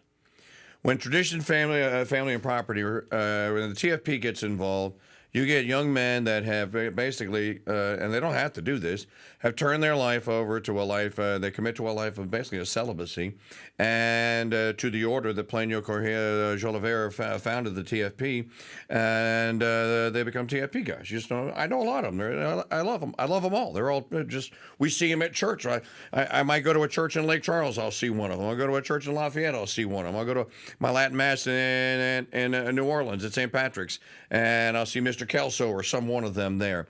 The TFP rallied over 100 people for that event that day, who stood out across the street from them in 101-degree temperatures and prayed all 3 decades or 3 mysteries of the Rosary. And they had a priest, Father Pereira was there, another priest was there, and they did the St. Patrick Lorica. The point is that evil was confronted, and they never desecrated the host. Or if they did, they didn't photograph it and didn't brag about it. Evil was confronted with an equal force of good, is the point. That's the only thing that is going to be an antidote for what you're describing, is why I bring it up. The fact, Charlie was right. Dedicate your life to Christ, young men. Go to church, stop smoking weed and doing all the other stupid things you're doing. Find a girl, marry her, and start a family. Now you're contributing to American society. That's pretty much Charlie Kirk's message the last 6 months. And they killed him for it. Yeah, I think that's right. It's probably best to leave it at that. I can talk a little bit about how AI is being used in some of these young men's orders in ways that trouble me a little bit. But I think it's more appropriate and more respectful of Charlie's memory to leave it at that. Yeah, no, I concur. We have President Trump is speaking right now, Arthur. Let's kind of eavesdrop in at the 9/11 event at the Pentagon and see what he's saying. At 9:53 a.m. aboard United Flight 93, Elizabeth Waineo called her stepmom. They're getting ready to break into the cockpit. What do? I love you so much. They're going to break in. 10 minutes later, Flight 93 ended in the hallowed field near Shanksville, Pennsylvania. At 10:25 a.m., Tom McGinnis was trapped on the 92nd floor of the North Tower when he told his wonderful wife, Elena, on the phone, there are people jumping from the floors above us. If we get out of here, it'll be a total miracle. I love you, darling. Take care of Caitlin, beautiful daughter. 3 minutes later, the tower fell. Out of the ash, we witnessed the awesome power of that incredible love. We've seen it rise again. Out of the wreckage, we watched unbelievable courage suddenly take form. And out of the darkness, we saw the timeless truth of American character shine for the world to see. In America, we take blows, but we never buckle. We bleed, but we do not bow. And we defy the fear, endure the flames, and emerge from the crucible of every hardship stronger, prouder, and greater than ever before. Last year, we were a dead country. Now we have the hottest country anywhere in the world. In New York, there were heroes like Chuck Costello, a 46-year-old elevator mechanic, and a member of the Knights of Columbus. He selflessly ran into the World Trade Center to free people trapped in the elevators. His body was not found until the following January, deep under the debris.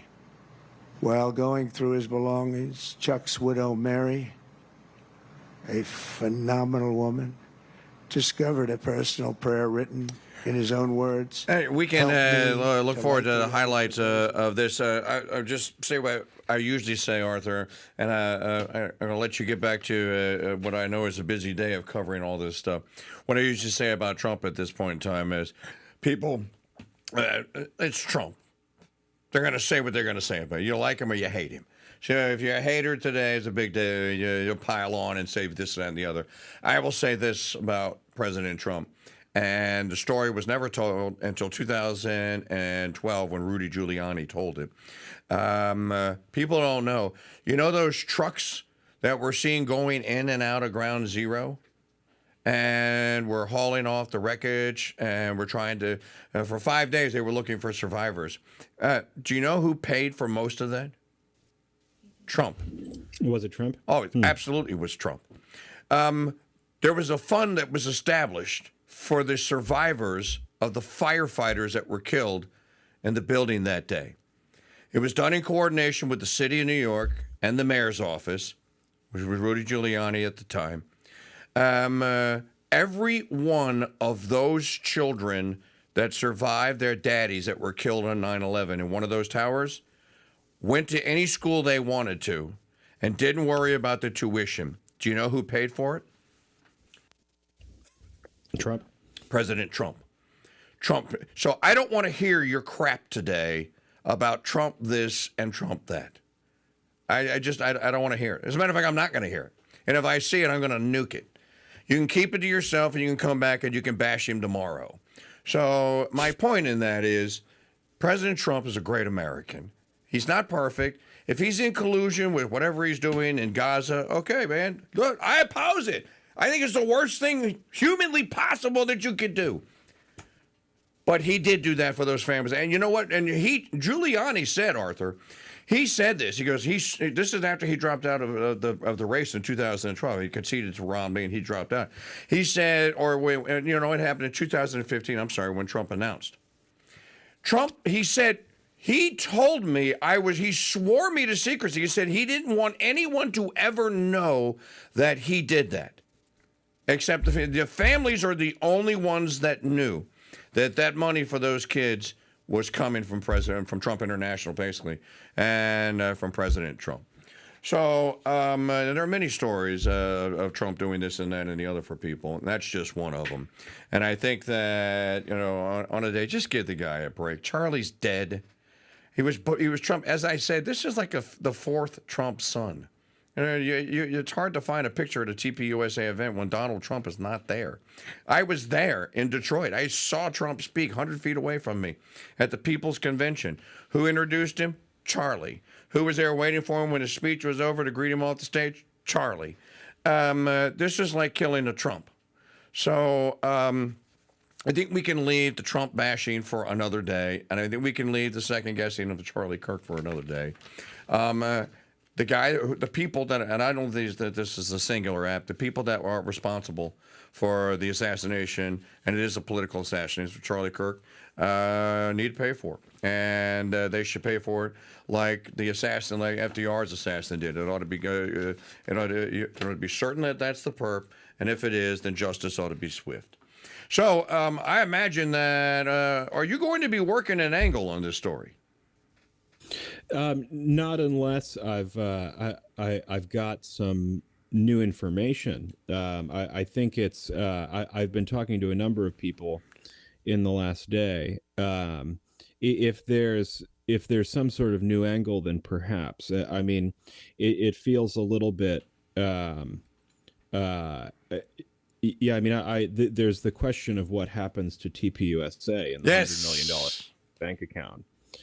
And that's I don't think it actually is disrespectful of his memory to worry about what happens to that. Can I tell you that I just happen to know?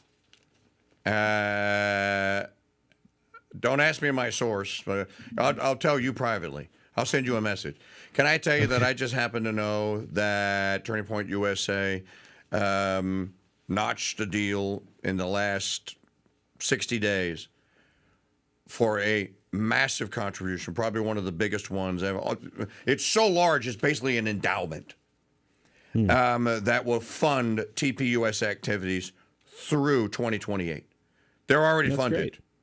So I can tell you, I can confirm to you, because I know the dude that made the deal, and he said he was doing it so that Charlie would have the tools needed for TPUSA to continue the voter drives and all that they were doing through 2028.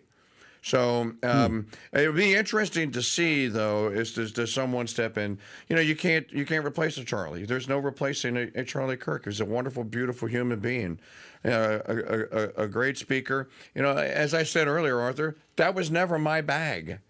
I was never the guy that was going to go on talk radio and debate people and yell at and be yelled at and well, let me give you the counter argument. I'm more of the one-man show entertaining type.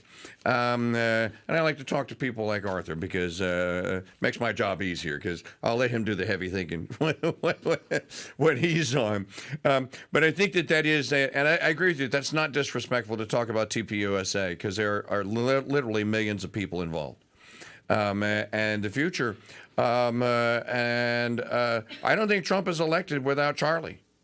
As a matter of fact, he got 2 assists. I don't think he's elected without Charlie. Well, not easily. Let me just say that. How about easily? How about that? I'll give an adjective, a disqualifier in there. Without Elon, without Charlie. Now, I'm wondering, and I want your final thought on this, and I got to go to my political affairs girl, Magdalene, who's hanging on. I know she wants to talk about this stuff.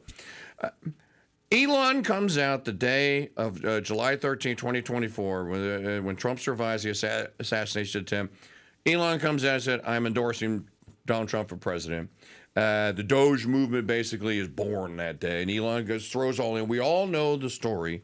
I haven't seen Elon's take yet on Charlie. Have you?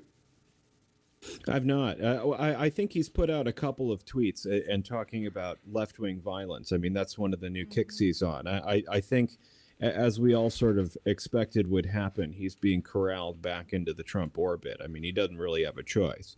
An illegal immigrant who got rich on a money laundering technology, and now his company gets most of its money from the government. That guy doesn't have any choice. You know, there was one angle, and I'll be looking forward to see if you do report on it, because you're one of the few people that has written about the fact that in Mexico, if you're running for office and you're on the wrong side of the cartel, there's a very good chance that you don't make it to election day.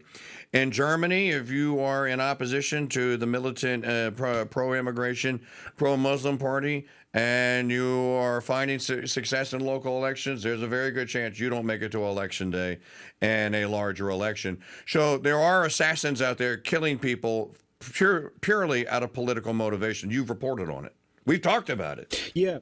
And also, I think, you know, if we could have some hopeful news, too, there have been a number of very high-profile Sinaloa prosecutions. And if I had to guess, because I've reported on things that are at the heart of Fast and Furious, which in all likelihood involved a kind of sub rosa deal with the Sinaloa cartel, it looks like that Fast and Furious stuff is wrapped up, or it is wrapping up. There have been a number of very high-profile prosecutions in Chicago and St. Louis of Sinaloa guys. And so whatever deal the DEA allegedly made, that was, I think, Eamon Fingleton's reporting, that's off. And so the feds are reining it in, and that's a good thing.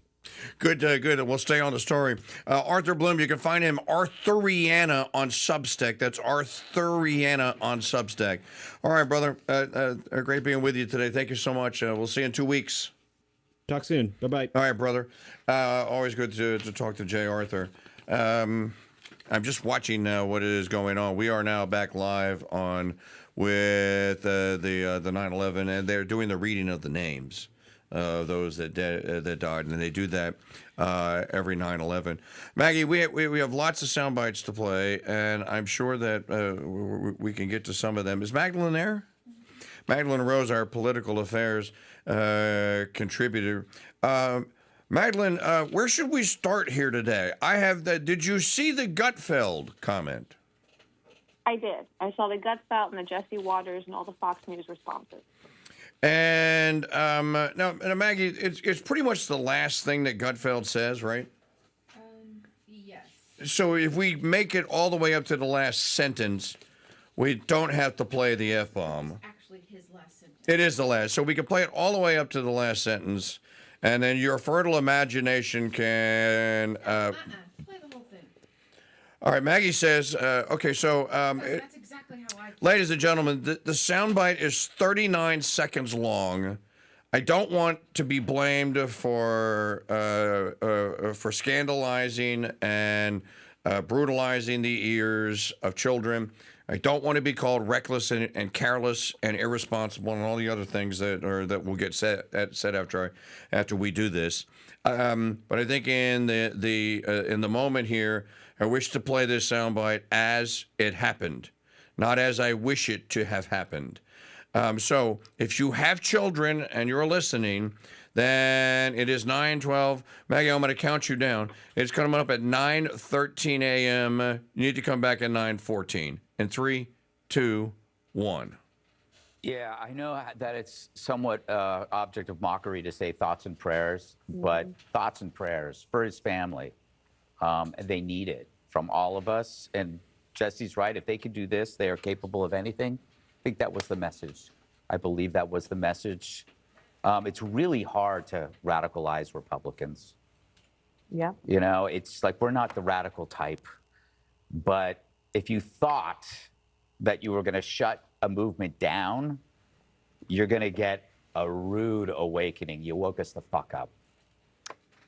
And Magdalene, does anyone on the right that you're hearing disagree with that sentiment? No, and what's so odd is that in a lot of ways, Charlie Kirk was a real moderate. I mean, not compared to leftists, but if you look at the rhetoric and the positions that conservatives have, that was really a really moderate position that he held on a majority of things. And I think that for Democrats, they don't necessarily understand what a real right-wing Republican looks like, but they're going to understand now because that's what everybody is.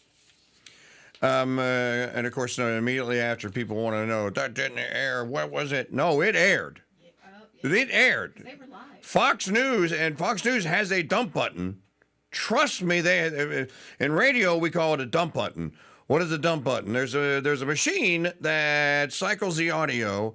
You can't hear it, but what it does is basically over the course of, and it takes like 5 minutes for it to build back up. Over the course of 5 minutes, it will slice out a half a second every 2 seconds or whatever. And you won't be able to tell that it's being slowed down just a bit.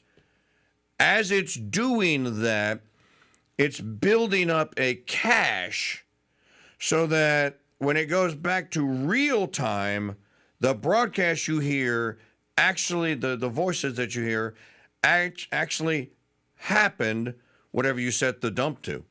Some people said 13 seconds. Some said 7 seconds. I used to work on a 7-second delay. Some people want to play with fire, and they said 3 seconds. I think the norm is 7. Fox is working with, and after the Janet Jackson, Justin Timberlake Super Bowl show, they all are now, with 13-second delays. They had 13 seconds in that production booth to decide whether or not they were going to dump that, and they didn't. So Fox decided to air it, and so I decided to air it. And I think that, I don't think that Gutfeld is an outlier. And again, I don't think Gutfeld's a radical. Gutfeld's a comedian at the end of the day. He's a very funny guy. He has become very popular, I think, lately, of late, because, he sits there and looks at Jessica Tarloff and goes like, you can't believe that. You just, it's not possible that you believe something so stupid. And it's something so ridiculous, and I think that guys like Gutfeld that have the sense of humor, but also have that's just not right. And I'm not going to say that it's right because we're on television. I think that's where we're headed. An irony is that Charlie would say, no, let him speak. No, let him have his turn. I don't know that people on the right are going to be let him speak and let him have his turn anymore. No, I don't think they are. And that was what's been so interesting. If anything, one of the things that Charlie Kirk did was he allowed communication. And that was what his main purpose was with his speaking tours, with everything he did. He allowed debate and communication. He went to Oxford and Cambridge and did those debates there from the American perspective.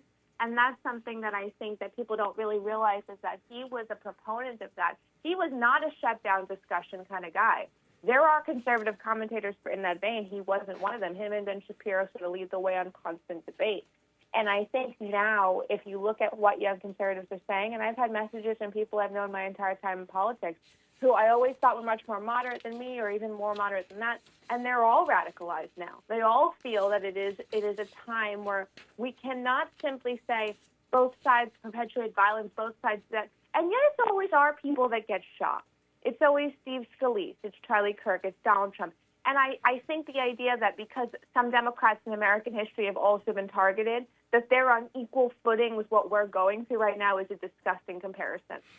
Well, and let me say to you that my friend, my old young Republican buddy from the 1990s, Congressman Scalise, was within a couple of minutes of dying from sepsis, basically, because the bullet that went through him, he unfortunately for him, he happened to be turned parallel to the shooter, so the bullet went into his oblique muscle on the right side of his tummy and basically ripped straight through and came out on the left side of oblique muscle on the other side. So it just kind of like ripped right through, went through the large intestine, went through the small intestine, and came out the other side.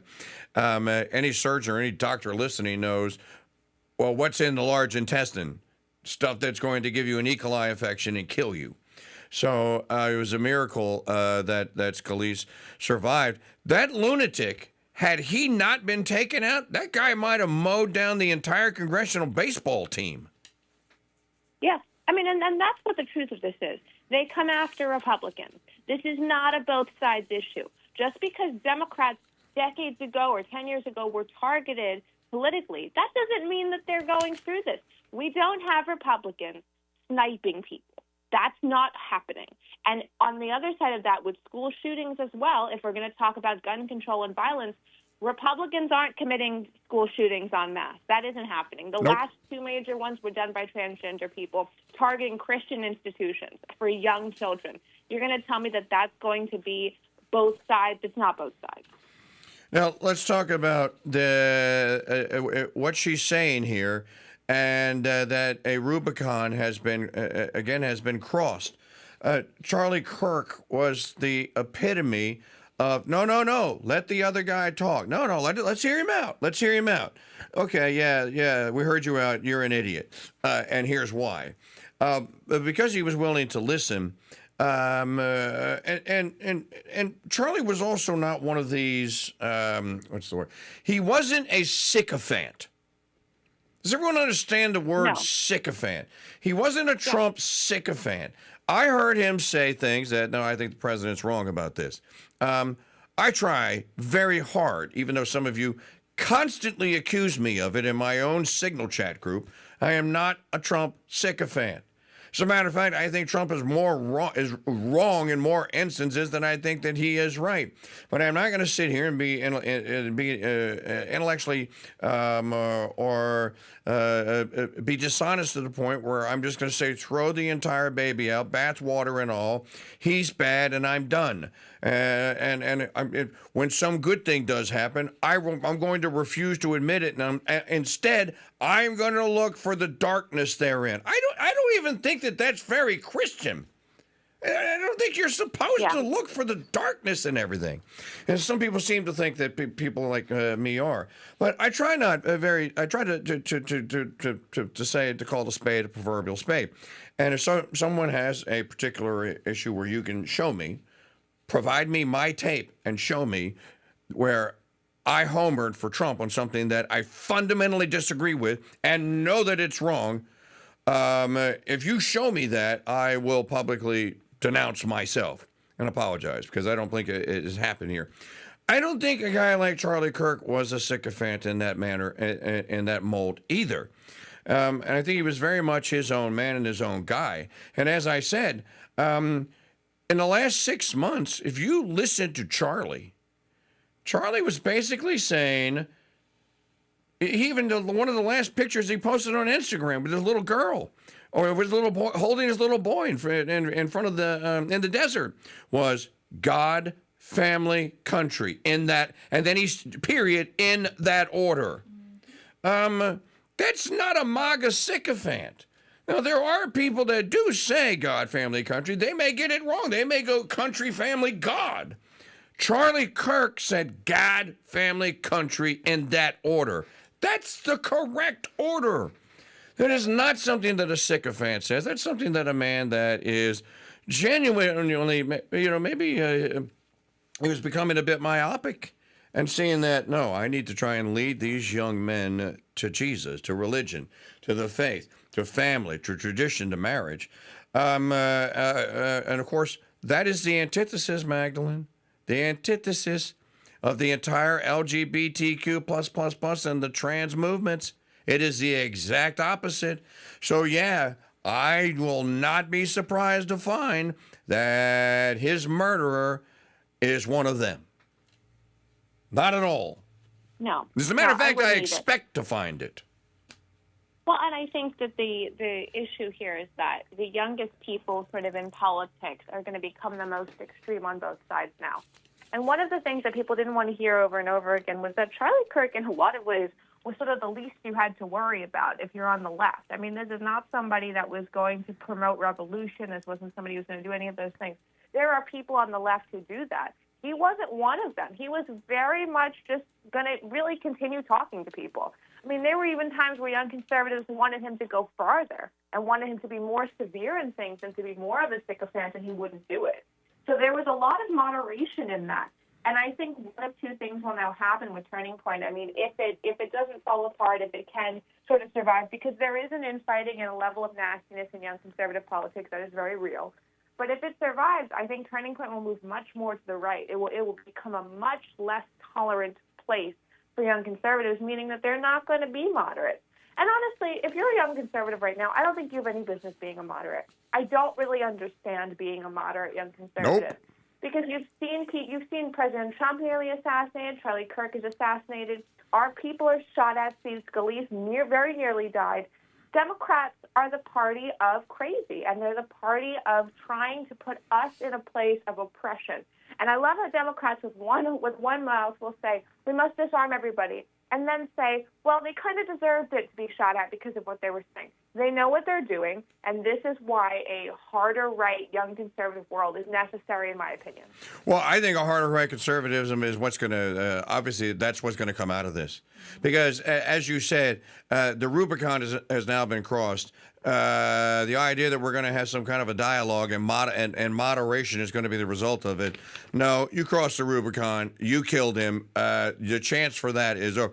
Besides the fact, as I have argued incessantly, much of this relies upon and depends upon people saying and agreeing that both points of view have equal merit. So everyone understand this, that the leftist communist point of view of death and destruction is equal to the opposite point of view, the Christian former view of Christendom. They're not one and the same. And one of them does not deserve a seat in the public square. And I think this is where the divide is, and conservatives did not want to make that move. That's pretty much what Sam Francis was saying in that column that I read you some pieces of last week about how conservatives seem to think that if you just won the battle of ideas, that all would be right, and people would ultimately see the error of their ways, and they would come over to our way of thinking. Well, as I said earlier, Magdalene, okay, I'm done with that. Here, this is my statement of principle. Jesus won the battle of ideas 2,000 years ago. I don't need to win it again. All I got to do is conform my mind to the reality that what our Lord and Savior Jesus Christ taught, I conform my mind and say, yes, Lord. Yes, I will follow you. Yes, you told me to do this? Okay, that's gospel truth, literally. The battle of ideas has already... Stop with this, we need to win the battle. Jesus already won. The incarnate wisdom himself already won the battle of ideas. He crushed the enemy, literally crushed him. So enough of this, well, we have to go and do battle with them. No, the questions have already been asked. Our Lord provided the answers. The church has defended those answers for 2,000 years. So stop with this nonsense that somehow there's some redeeming quality in leftism and in socialism, and we just haven't seen the light. And our kids need to get in there, and we're going to have a hot dog boil afterwards, and we're all going to get along. No, they are wrong. Either you believe that or you don't. And if you don't believe it, then I think you're on the wrong side of the argument. And I would wager you that many people are going to now start coming to that side of the argument. Look, Maggie, you saw it yesterday. Scott Pressler. Scott Pressler's a homosexual. This is disordered sexual thinking. Scott Pressler's going like, we can't have dialogue and we can't have debates. And what did he say? It was a dialogue with people that want to murder us. He said, how could you possibly coexist with people that actively kill you? Yeah, that actively kill you. That's correct. So that's where we are, I think. Yeah, I mean, it is where we are at. And I will tell you, a lot of young conservatives wanted Turning Point and Kirk and Ben Shapiro to take a harder line. And if you think back to really what launched our modern-day style of political commentary with younger people, is when Ben Shapiro was at UC Berkeley and he was constantly under siege by young liberal crazy people, and they were yelling at him, and he had all those debates. Kirk sort of adopted that style of commentary of going in, being surrounded. Riley Gaines did it. All those people did it. Candace Owens was one of the main people who did it years prior. And I think now a lot of young conservatives do feel like in order to do anything, we have to sort of let ourselves be slaughtered. And I've never agreed with that. I never understood it. There was always a feeling that it was okay for us to be hurt, for us to be surrounded and mobbed simply because we were young conservatives, and it's not. And I'd like to see that thinking die within the Republican Party, because I think a lot of young conservatives have sort of been offered up as tribute because people wanted viral moments. And these setups that Kirk went into, they were dangerous. I'd like to see them finally seen as the dangerous things they are. They are dangerous. They are a threat to humanity, as I said many times. By the way, Jay Woodward, thank you very much for your contribution. Who's next? CrusadeChannel.com/donate. Big breaking news. Maggie, I told you this. I told you the day that we watched part of that episode. I didn't like it. J.D. Vance said, oh, you know, I finally made it on South Park. Charlie Kirk was like, yeah, they drew me. I look kind of funny. And they kind of poo-pooed it.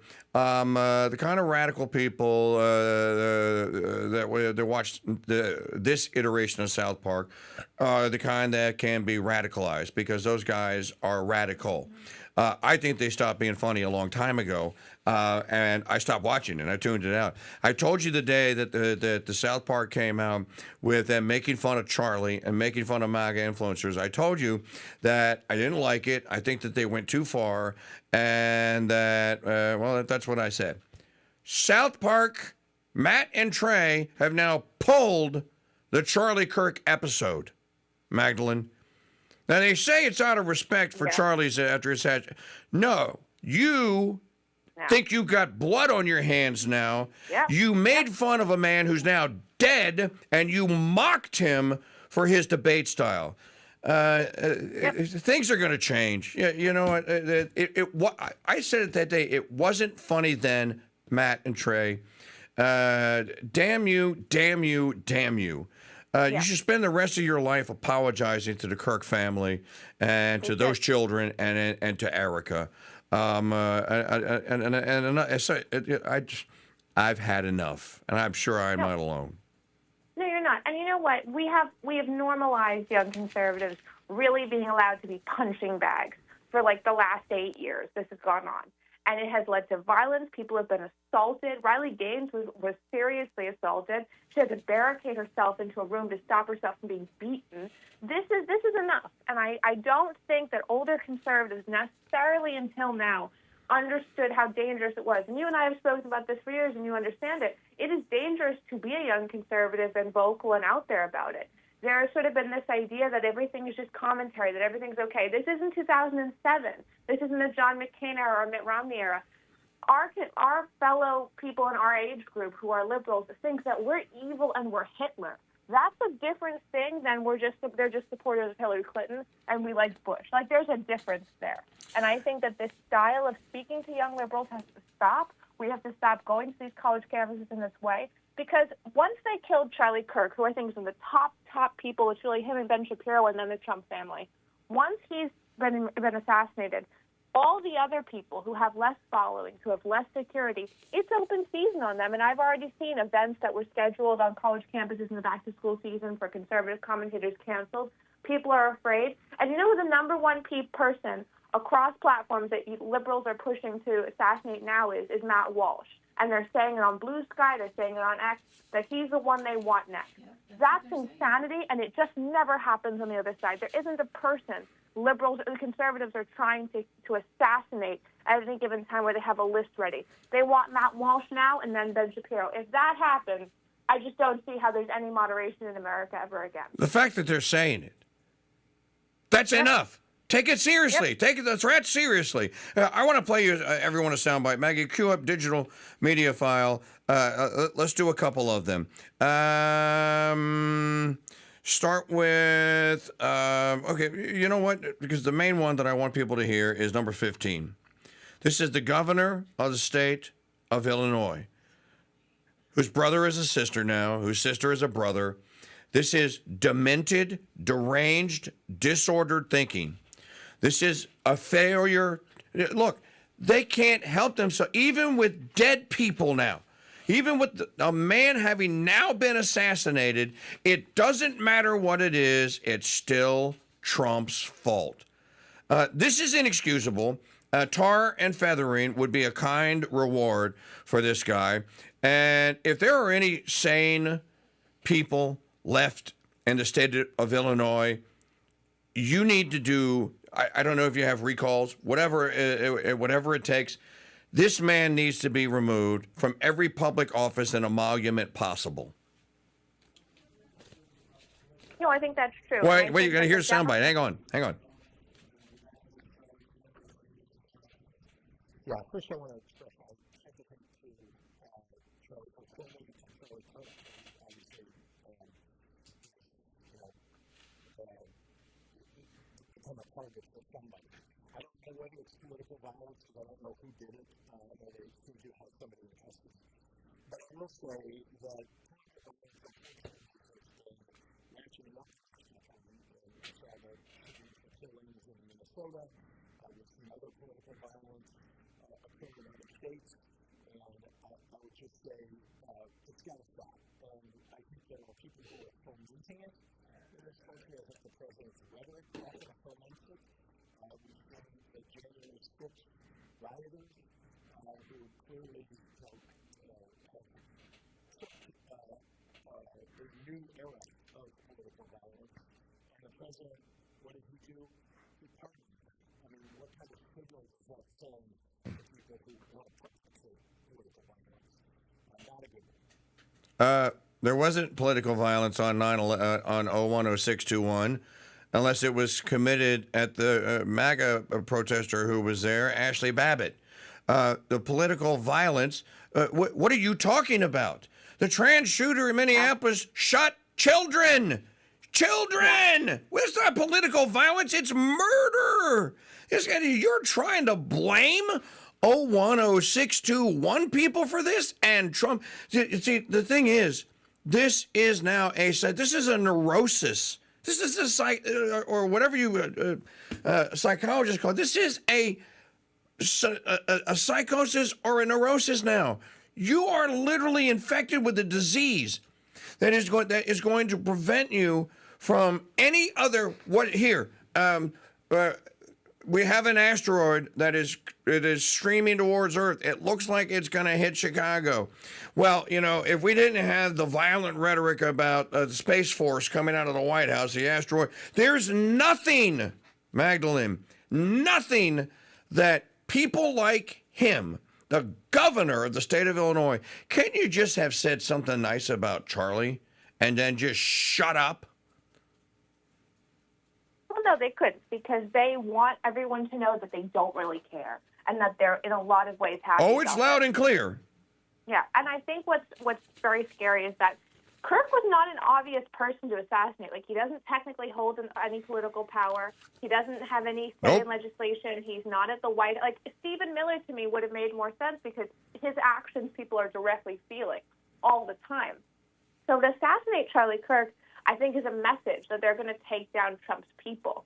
And that's a very scary thing, because to go after him and not someone who's actually in the White House daily making real decisions, it's insane. And I think it's also a message to young conservatives that they're not safe. And the problem for Democrats is that we have no goodwill towards them anymore. It's evaporated. It started with Steve Scalise, Trump and Butler, and now this. Democrats have to understand that it's not both sides. And even if we say that on air, just so we're not fired from major networks like CNN or Fox, we know it isn't true. And I think Republicans are finally at the point where we might say whatever we need to their faces, but do whatever we need to in private. And that's a point we've not been at before. Pritzker's not the only one. Maggie, all right. Matthew Dowd has been fired by NBC, but he was allowed to use their airways for digital media file number 12.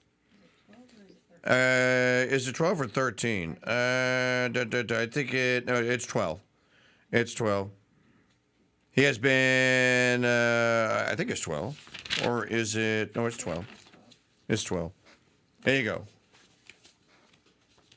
Yeah, we're showing, by the way, our affiliate in Utah and the aftermath of the shooting. You could see people running away pretty quickly, as you would imagine they would do at gunshots. The FBI director, Kash Patel, has weighed in on this. He just tweeted the following: "We're closely monitoring reports of the tragic shooting involving Charlie Kirk at Utah Valley University. Our thoughts are with Charlie, his loved ones, and everyone affected. Agents will be on the scene quickly, and the FBI stands in full support of the ongoing response."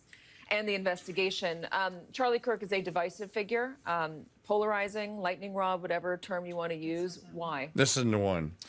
Well, he's one of MAGA's most prominent voices online. He hosts a near daily podcast. He opines on almost everything. He's been very closely aligned with the president since his initial run for office in 2015, 2016. And his ties to Trump really elevated his own brand. He was really quite young as an activist when the president launched his initial campaign. And he has kind of ridden along with MAGA since 2016 and built up a massive, massive brand of his own. His group has brought in tons and tons of money. That's not the one. That's the one. That's him. This one didn't show his face. Well, no, I want the one where he says you can't run around and say hate speech and hateful things and not expect. That's the next one. Okay, that's the next one. So this is then the guy that was whacked. That was nothing compared to this. Talk to me about the environment in which a shooting like this happens. Yeah, and again, I emphasize what you just emphasized. We don't know any of the full details of this. We don't know if this was a supporter shooting their gun off in celebration, or so we have no idea about this. But following up on what was just shooting said, a gun he's off been in one of the most celebration. divisive, especially divisive younger figures in this, who is constantly sort of pushing this sort of hate speech or sort of aimed at certain groups. And I always go back to hateful thoughts lead to hateful words, which then lead to hateful actions. And I think that's the environment we're in, that people just, you can't stop with these sort of awful thoughts you have and then saying these awful words and not expect awful actions to take place. Matt. And that's the Okay, so in other environment we're in. words, he asked for it, and you got what you deserved. This is like, as Clay Travis was saying, oh, sorry. Yeah, you can't say things like that about our side. They'll kill you. Not that they're not, and nothing about the error, the unthinkable, the horrible act of murdering someone doesn't even enter into this conversation. Well, you say hateful things, and so you got a hateful act back at you, and that's kind of how it happens. No, that's not how it happens. No, it's not. And there's always one or two Democrats that lose their entire livelihood when things like this happen, and I greatly enjoy it. Because it happened to Republicans on and off for about 5 years, nobody cared. When Republicans lost everything if they commentated. I mean, let's think about what the left put the country through for a second. There have been periods of time where private citizens with private jobs in non-political areas lost their livelihood because they would like a Trump tweet about the economy. Yep. This is what went on. And Democrats want to rewrite history and pretend that they didn't torture society for at least 6 years. There was a time where you were terrified to be known to be following the sitting president of the United States because you could lose your livelihood.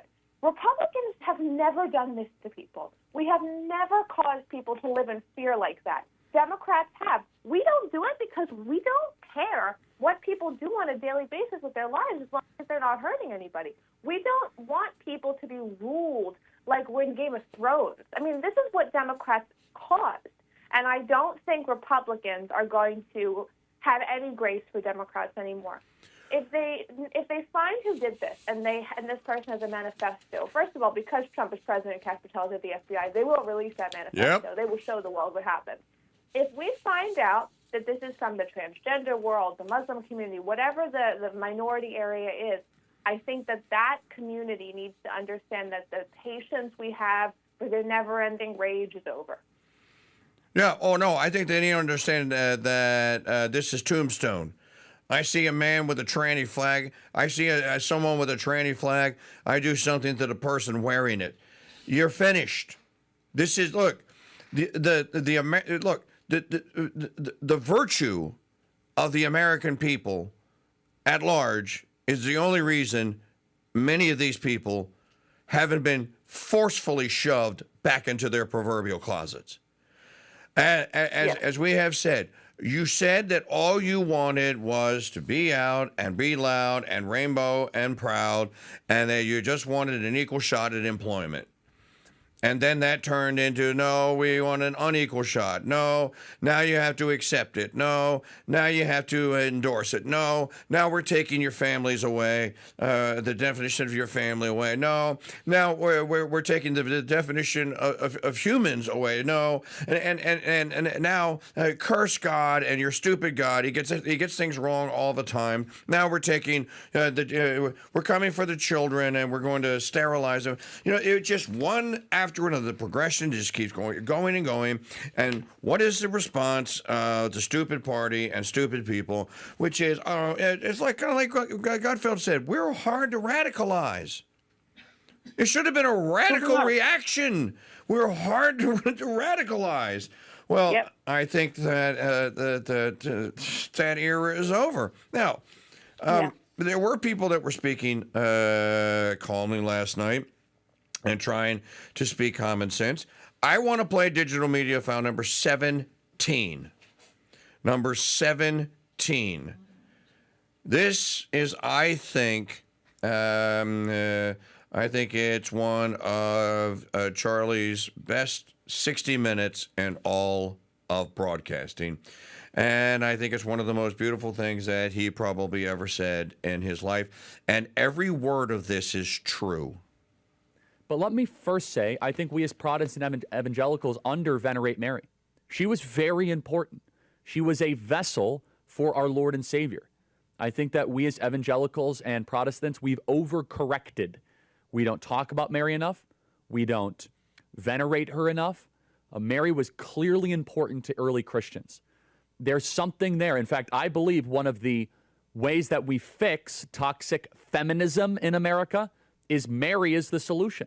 Have more young ladies be pious, be reverent, to be full of faith, slow to anger, slow to words at times. Mary is a phenomenal example, and I think a counter to so much of the toxicity of feminism in the modern era. Does anyone disagree with any of that? Now, it is said that a child of Mary can never be lost, and we pray. We don't know what's in God's mercy. And Maggie and I prayed a rosary last night, and we'll pray another one today for Charlie and for repose of his soul and for Erica and for his family. That was heard by hundreds of thousands of young ladies. That is what got Charlie Kirk shot. So when someone says that, well, no, he was still an evangelical and he was a Protestant, whatever there, he went to bat for Our Lady and said, I think we Protestants have gotten this wrong. That is a condemnation of sort. I don't know how you look at this. Again, I'm not going to play God. I'm not going to play judge. I'm just going to say that Charlie Kirk was an advocate for the Blessed Virgin Mary. And even if it was in just that one instance there, and we now have that to look back on. That's one of the things that got him shot. Saying that girls should be girls, and they should be dainty, and they should be calm, and they should be nurturing. And a great example is the Blessed Virgin Mary. I don't know why anyone would think ill or that ill would come to the person who said that. And he did say it. I didn't have to doctor it. He said it. And his wife is a devout Catholic. I mean, she goes to daily Mass. He had been at Mass repeatedly in the months leading up to his assassination. So there is definitely, I think, a Catholic influence in his life. And some Protestants were upset he said that. I remember the Protestant fallout from that. But he stuck by it, and he pushed it. And I think that much like how Candace Owens converted and the Peterson family, many of them have converted, there's a Catholic resurgence going. We could have seen a conversion from Charlie Kirk. And, I mean, this assassination is twisted in so many ways, but it also has sort of stopped somebody who was about to enter into a new era of his life within politics. There was a lot of discussion about what his role would be, for example, if Vance got elected or anybody within that team. And I think that the assassination of Kirk is so twisted. First of all, because he's not somebody who has pushed radicalism within the Republican Party. He's not somebody who's pushed extremism. He has called that out much more than he's ever pushed it. So for that to happen to him, I think is a very broken moment. And I I don't think Democrats understand how beloved he was and how much influence he had. I've been trying to think of somebody comparable on the left side that you could point to that say, like, if this happened to them over there, they would feel this. And there isn't really anybody like that. They don't have a figure that speaks to the youth in this way. They don't have somebody who is in charge, either sort of professionally or not professionally, of outreach. That community doesn't exist over there. So I think their lack of love amongst their own people means that they can't comprehend what's happened in a lot of ways. And as Felix Hartman said on X.com this morning, I don't think people grasp the severity of this. Charlie Kirk was the most important conservative political figure, voice for Gen Alpha and Gen Z and younger millennials. This generation just woke up and said enough is enough. So there is, we still don't know, and I want to hear more about this manhunt that is out to find out who did this, and I don't doubt that they catch this guy, and I hope, I pray, seriously, that he is not able to find a weapon to take his own life, that he has to come in and has to stand trial and must be held directly accountable for what he did. So I just, again, I wasn't the biggest, I wasn't a rah-rah for Charlie, but I can tell you that Charlie Kirk, in the other accomplishments outside of broadcasting, Turning Point USA is a multi-million-dollar entity. This is huge. Go to one of their events. Very well organized, obviously top-down, strong structure. Maggie, you went to one. Wonderful people, eager to help people like us in broadcasting. I'd say they went out of their way to help us in any way that they could. I followed the Turning Point USA and Charlie to Detroit last June. I thought so much of that event that I went to the one in Phoenix in December, which was a very long, arduous journey and trip for us, and then went back to the one, and we all went as a broadcasting family, including Jim and Maggie and Buckshot. We all went to the one in Tampa at the Student Action Summit in Tampa. So I'm not just talking out the side of my mouth, and as my father, Freddie, would say, yeah, you're out there writing, your mouth is writing checks your ass can't cover. I actually invested my money and my time in TPUSA, and I believed in it and what they were doing, Magdalene. You did too. You helped us round up guests for these events. So I don't want TPUSA to go away, and I don't think that it's going to. Someone will emerge, and it may not be the charismatic public figure, and maybe it's someone like Don Jr. Maybe Don Jr. said, hey, I will step in as interim CEO or whatever. You don't know, but I don't believe that they must fail in trying to take out Charlie and TPUSA. Yeah, I mean, I think I could definitely see Don Jr. stepping in as well. And that's sort of the thing here. Don Jr. and Kirk were such good friends. He, I believe, was the one who brought him into politics, all of that. I think we could see Don Jr. stepping in. I also really would not be surprised if in a few years in that Republican primary we see Don Jr. announce running for president because of what's happened here. And I think he will credit that, much like how Joe Biden credited the Charlottesville issue for why he was running for office or president. I would not be surprised if that happens and that changes the future of the Republican Party. Did you know that Charlie, that J.D. Vance did not know Don Jr.? Yep. And it was Charlie that introduced them? I didn't know that. We have the vice president because of him. Yes, this is the vice president because of him. From JD today. A while ago, probably in 2017, I appeared on Tucker Carlson's Fox News show to talk about God knows what. Afterwards, a name I barely knew sent me a direct message on Twitter and told me I did a great job. It was Charlie Kirk. And that moment of kindness began a friendship that lasted until today.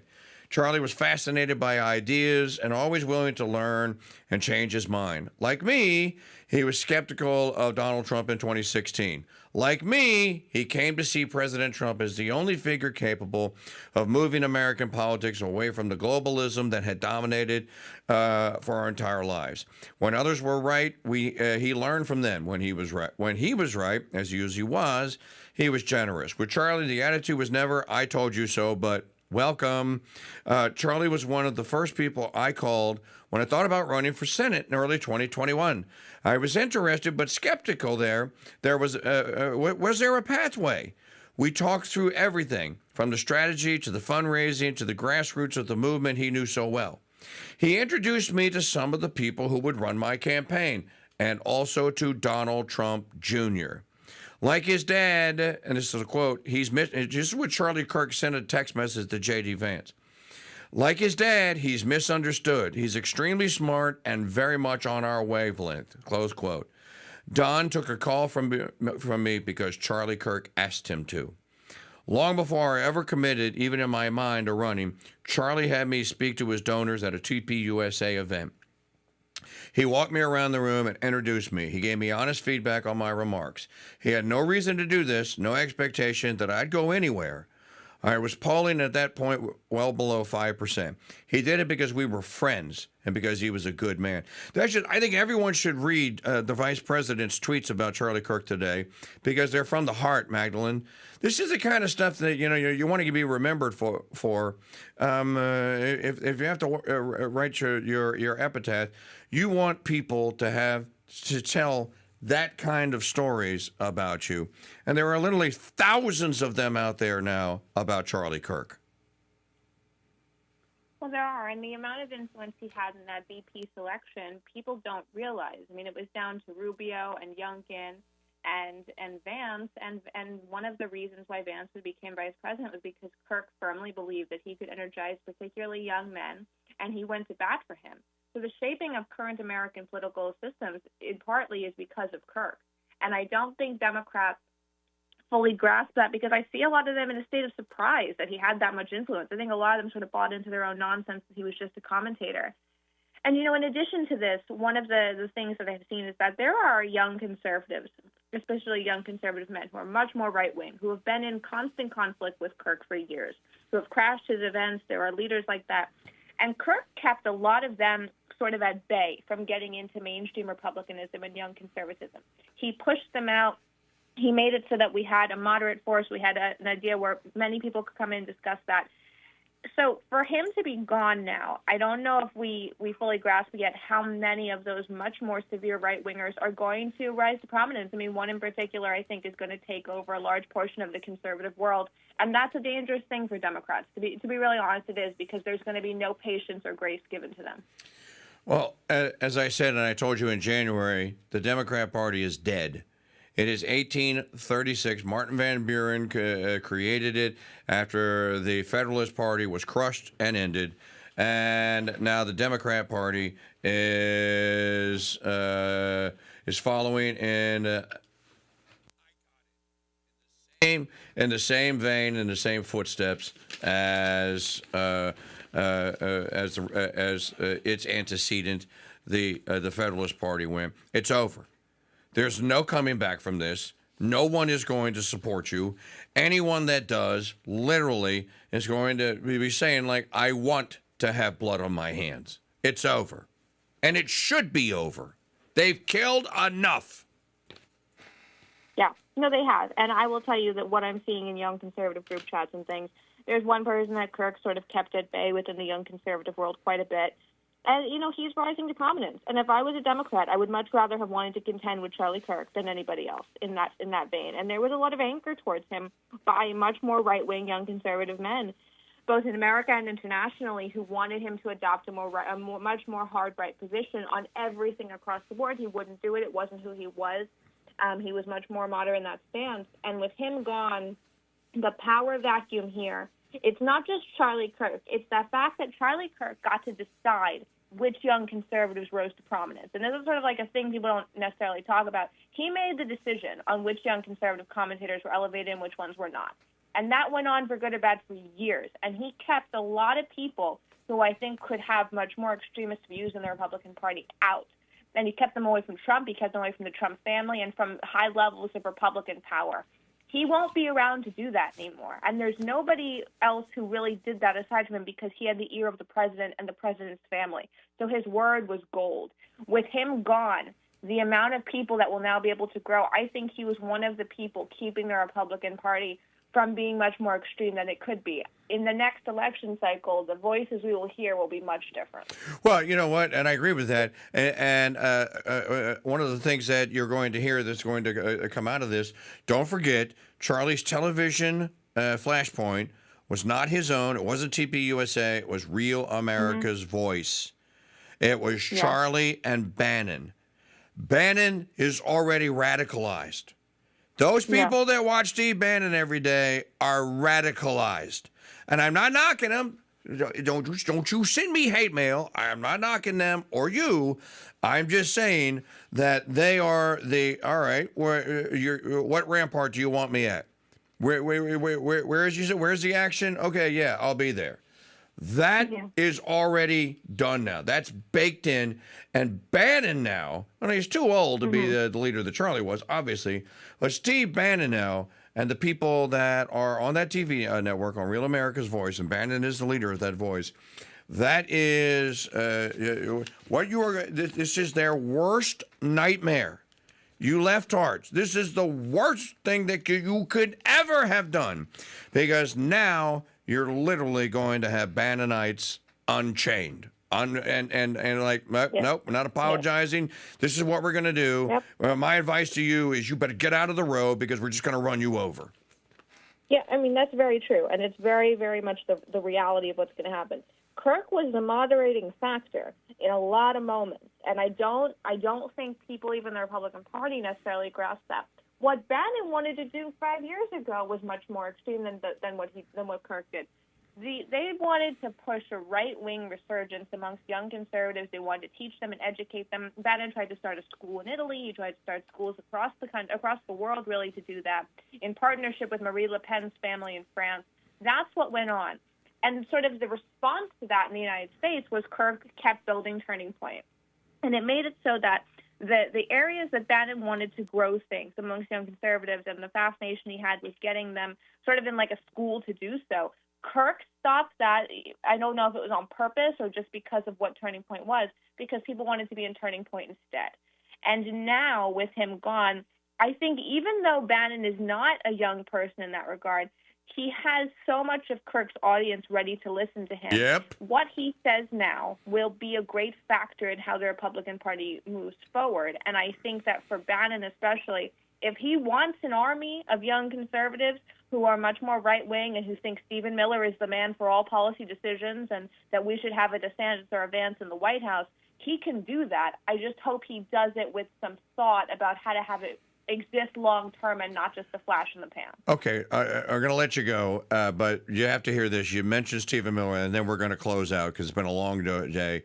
Maggie and I are exhausted. We're heartbroken. We're devastated by Charlie's loss. I can't express to people. You can ask that woman sitting across from me how many times I have just stopped and just burst out into tears, knowing that my colleague and my brother in arms, fellow broadcaster, has been cut down doing what we both love to do. I can totally sympathize. And again, people just, you can't understand. It's one of those fraternity things. You're not in the professional football locker room. You don't understand.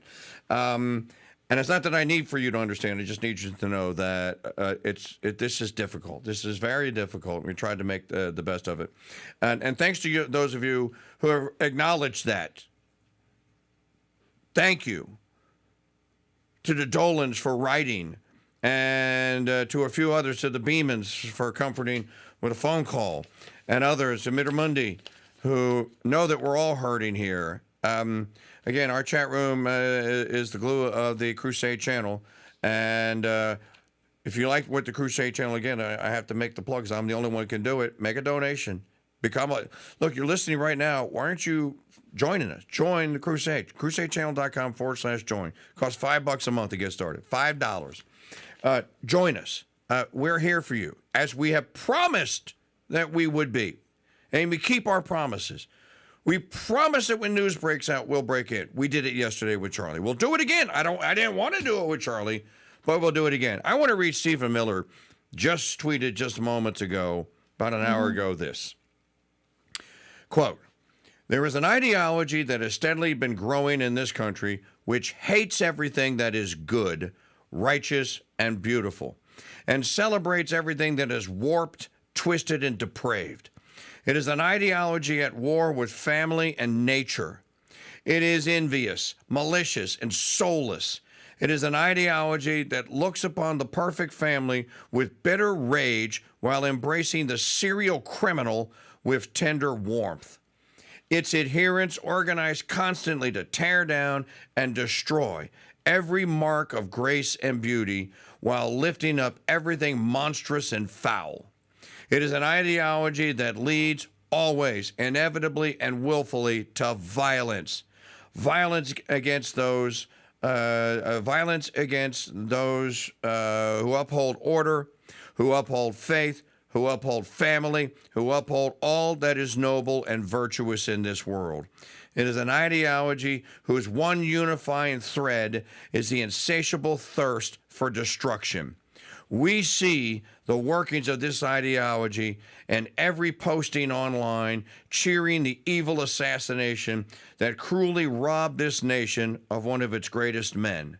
Postings from those in positions of institutional authority, educators, healthcare workers, therapists, government employees, reveling in the vile and sinister with the most chilling glee.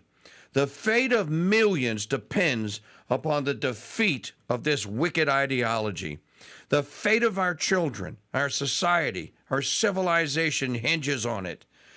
Now we devote ourselves with love and unyielding determination to finishing the indispensable work to which Charlie bravely devoted his life and gave his last measure of devotion.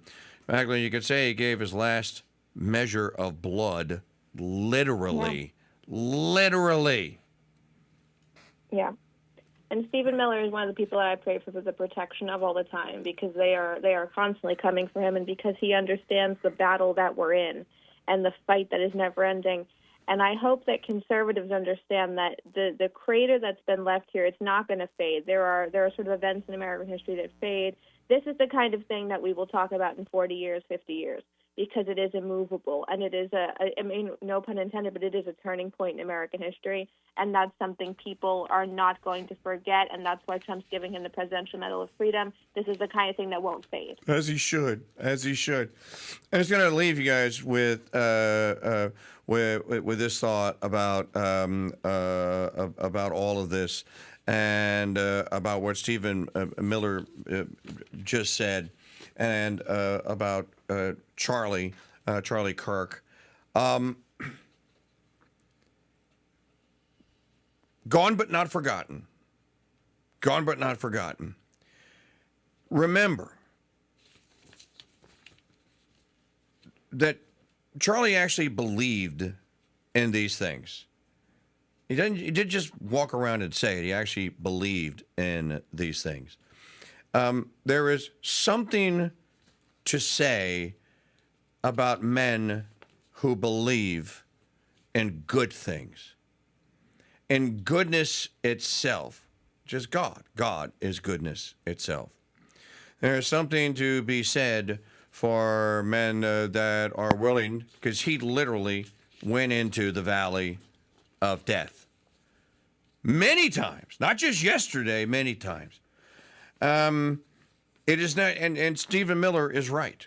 The work that has the evil that has to be confronted, but and when he says the fate of millions depends upon the defeat of this wicked ideology, what is it going to defeat it?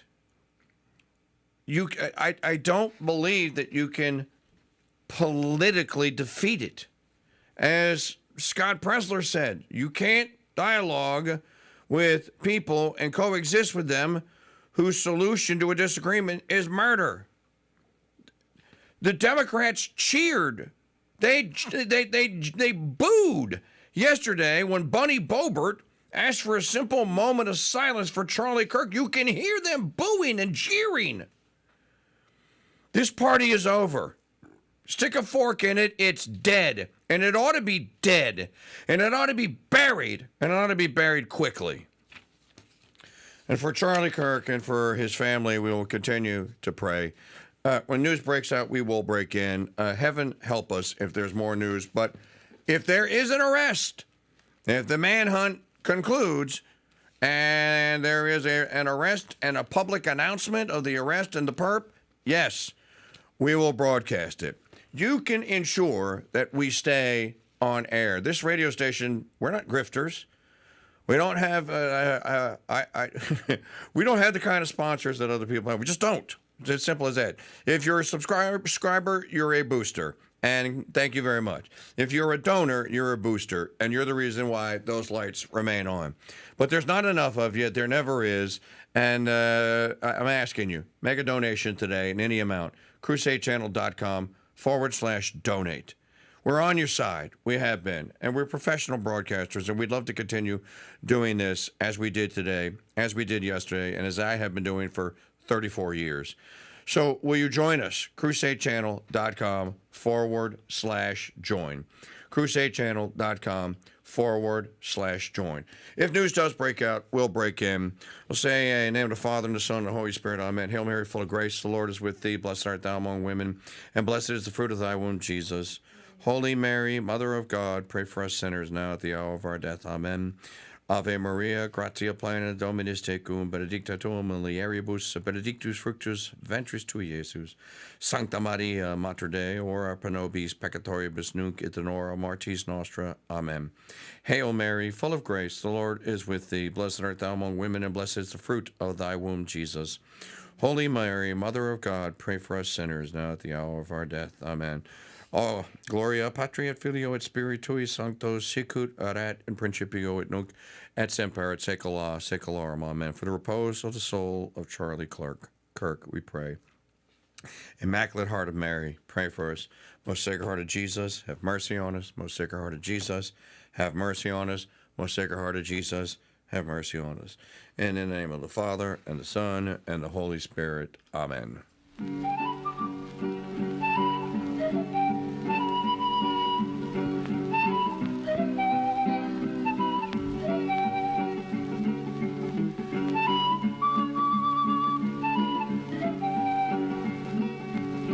I'm gonna way back anyone.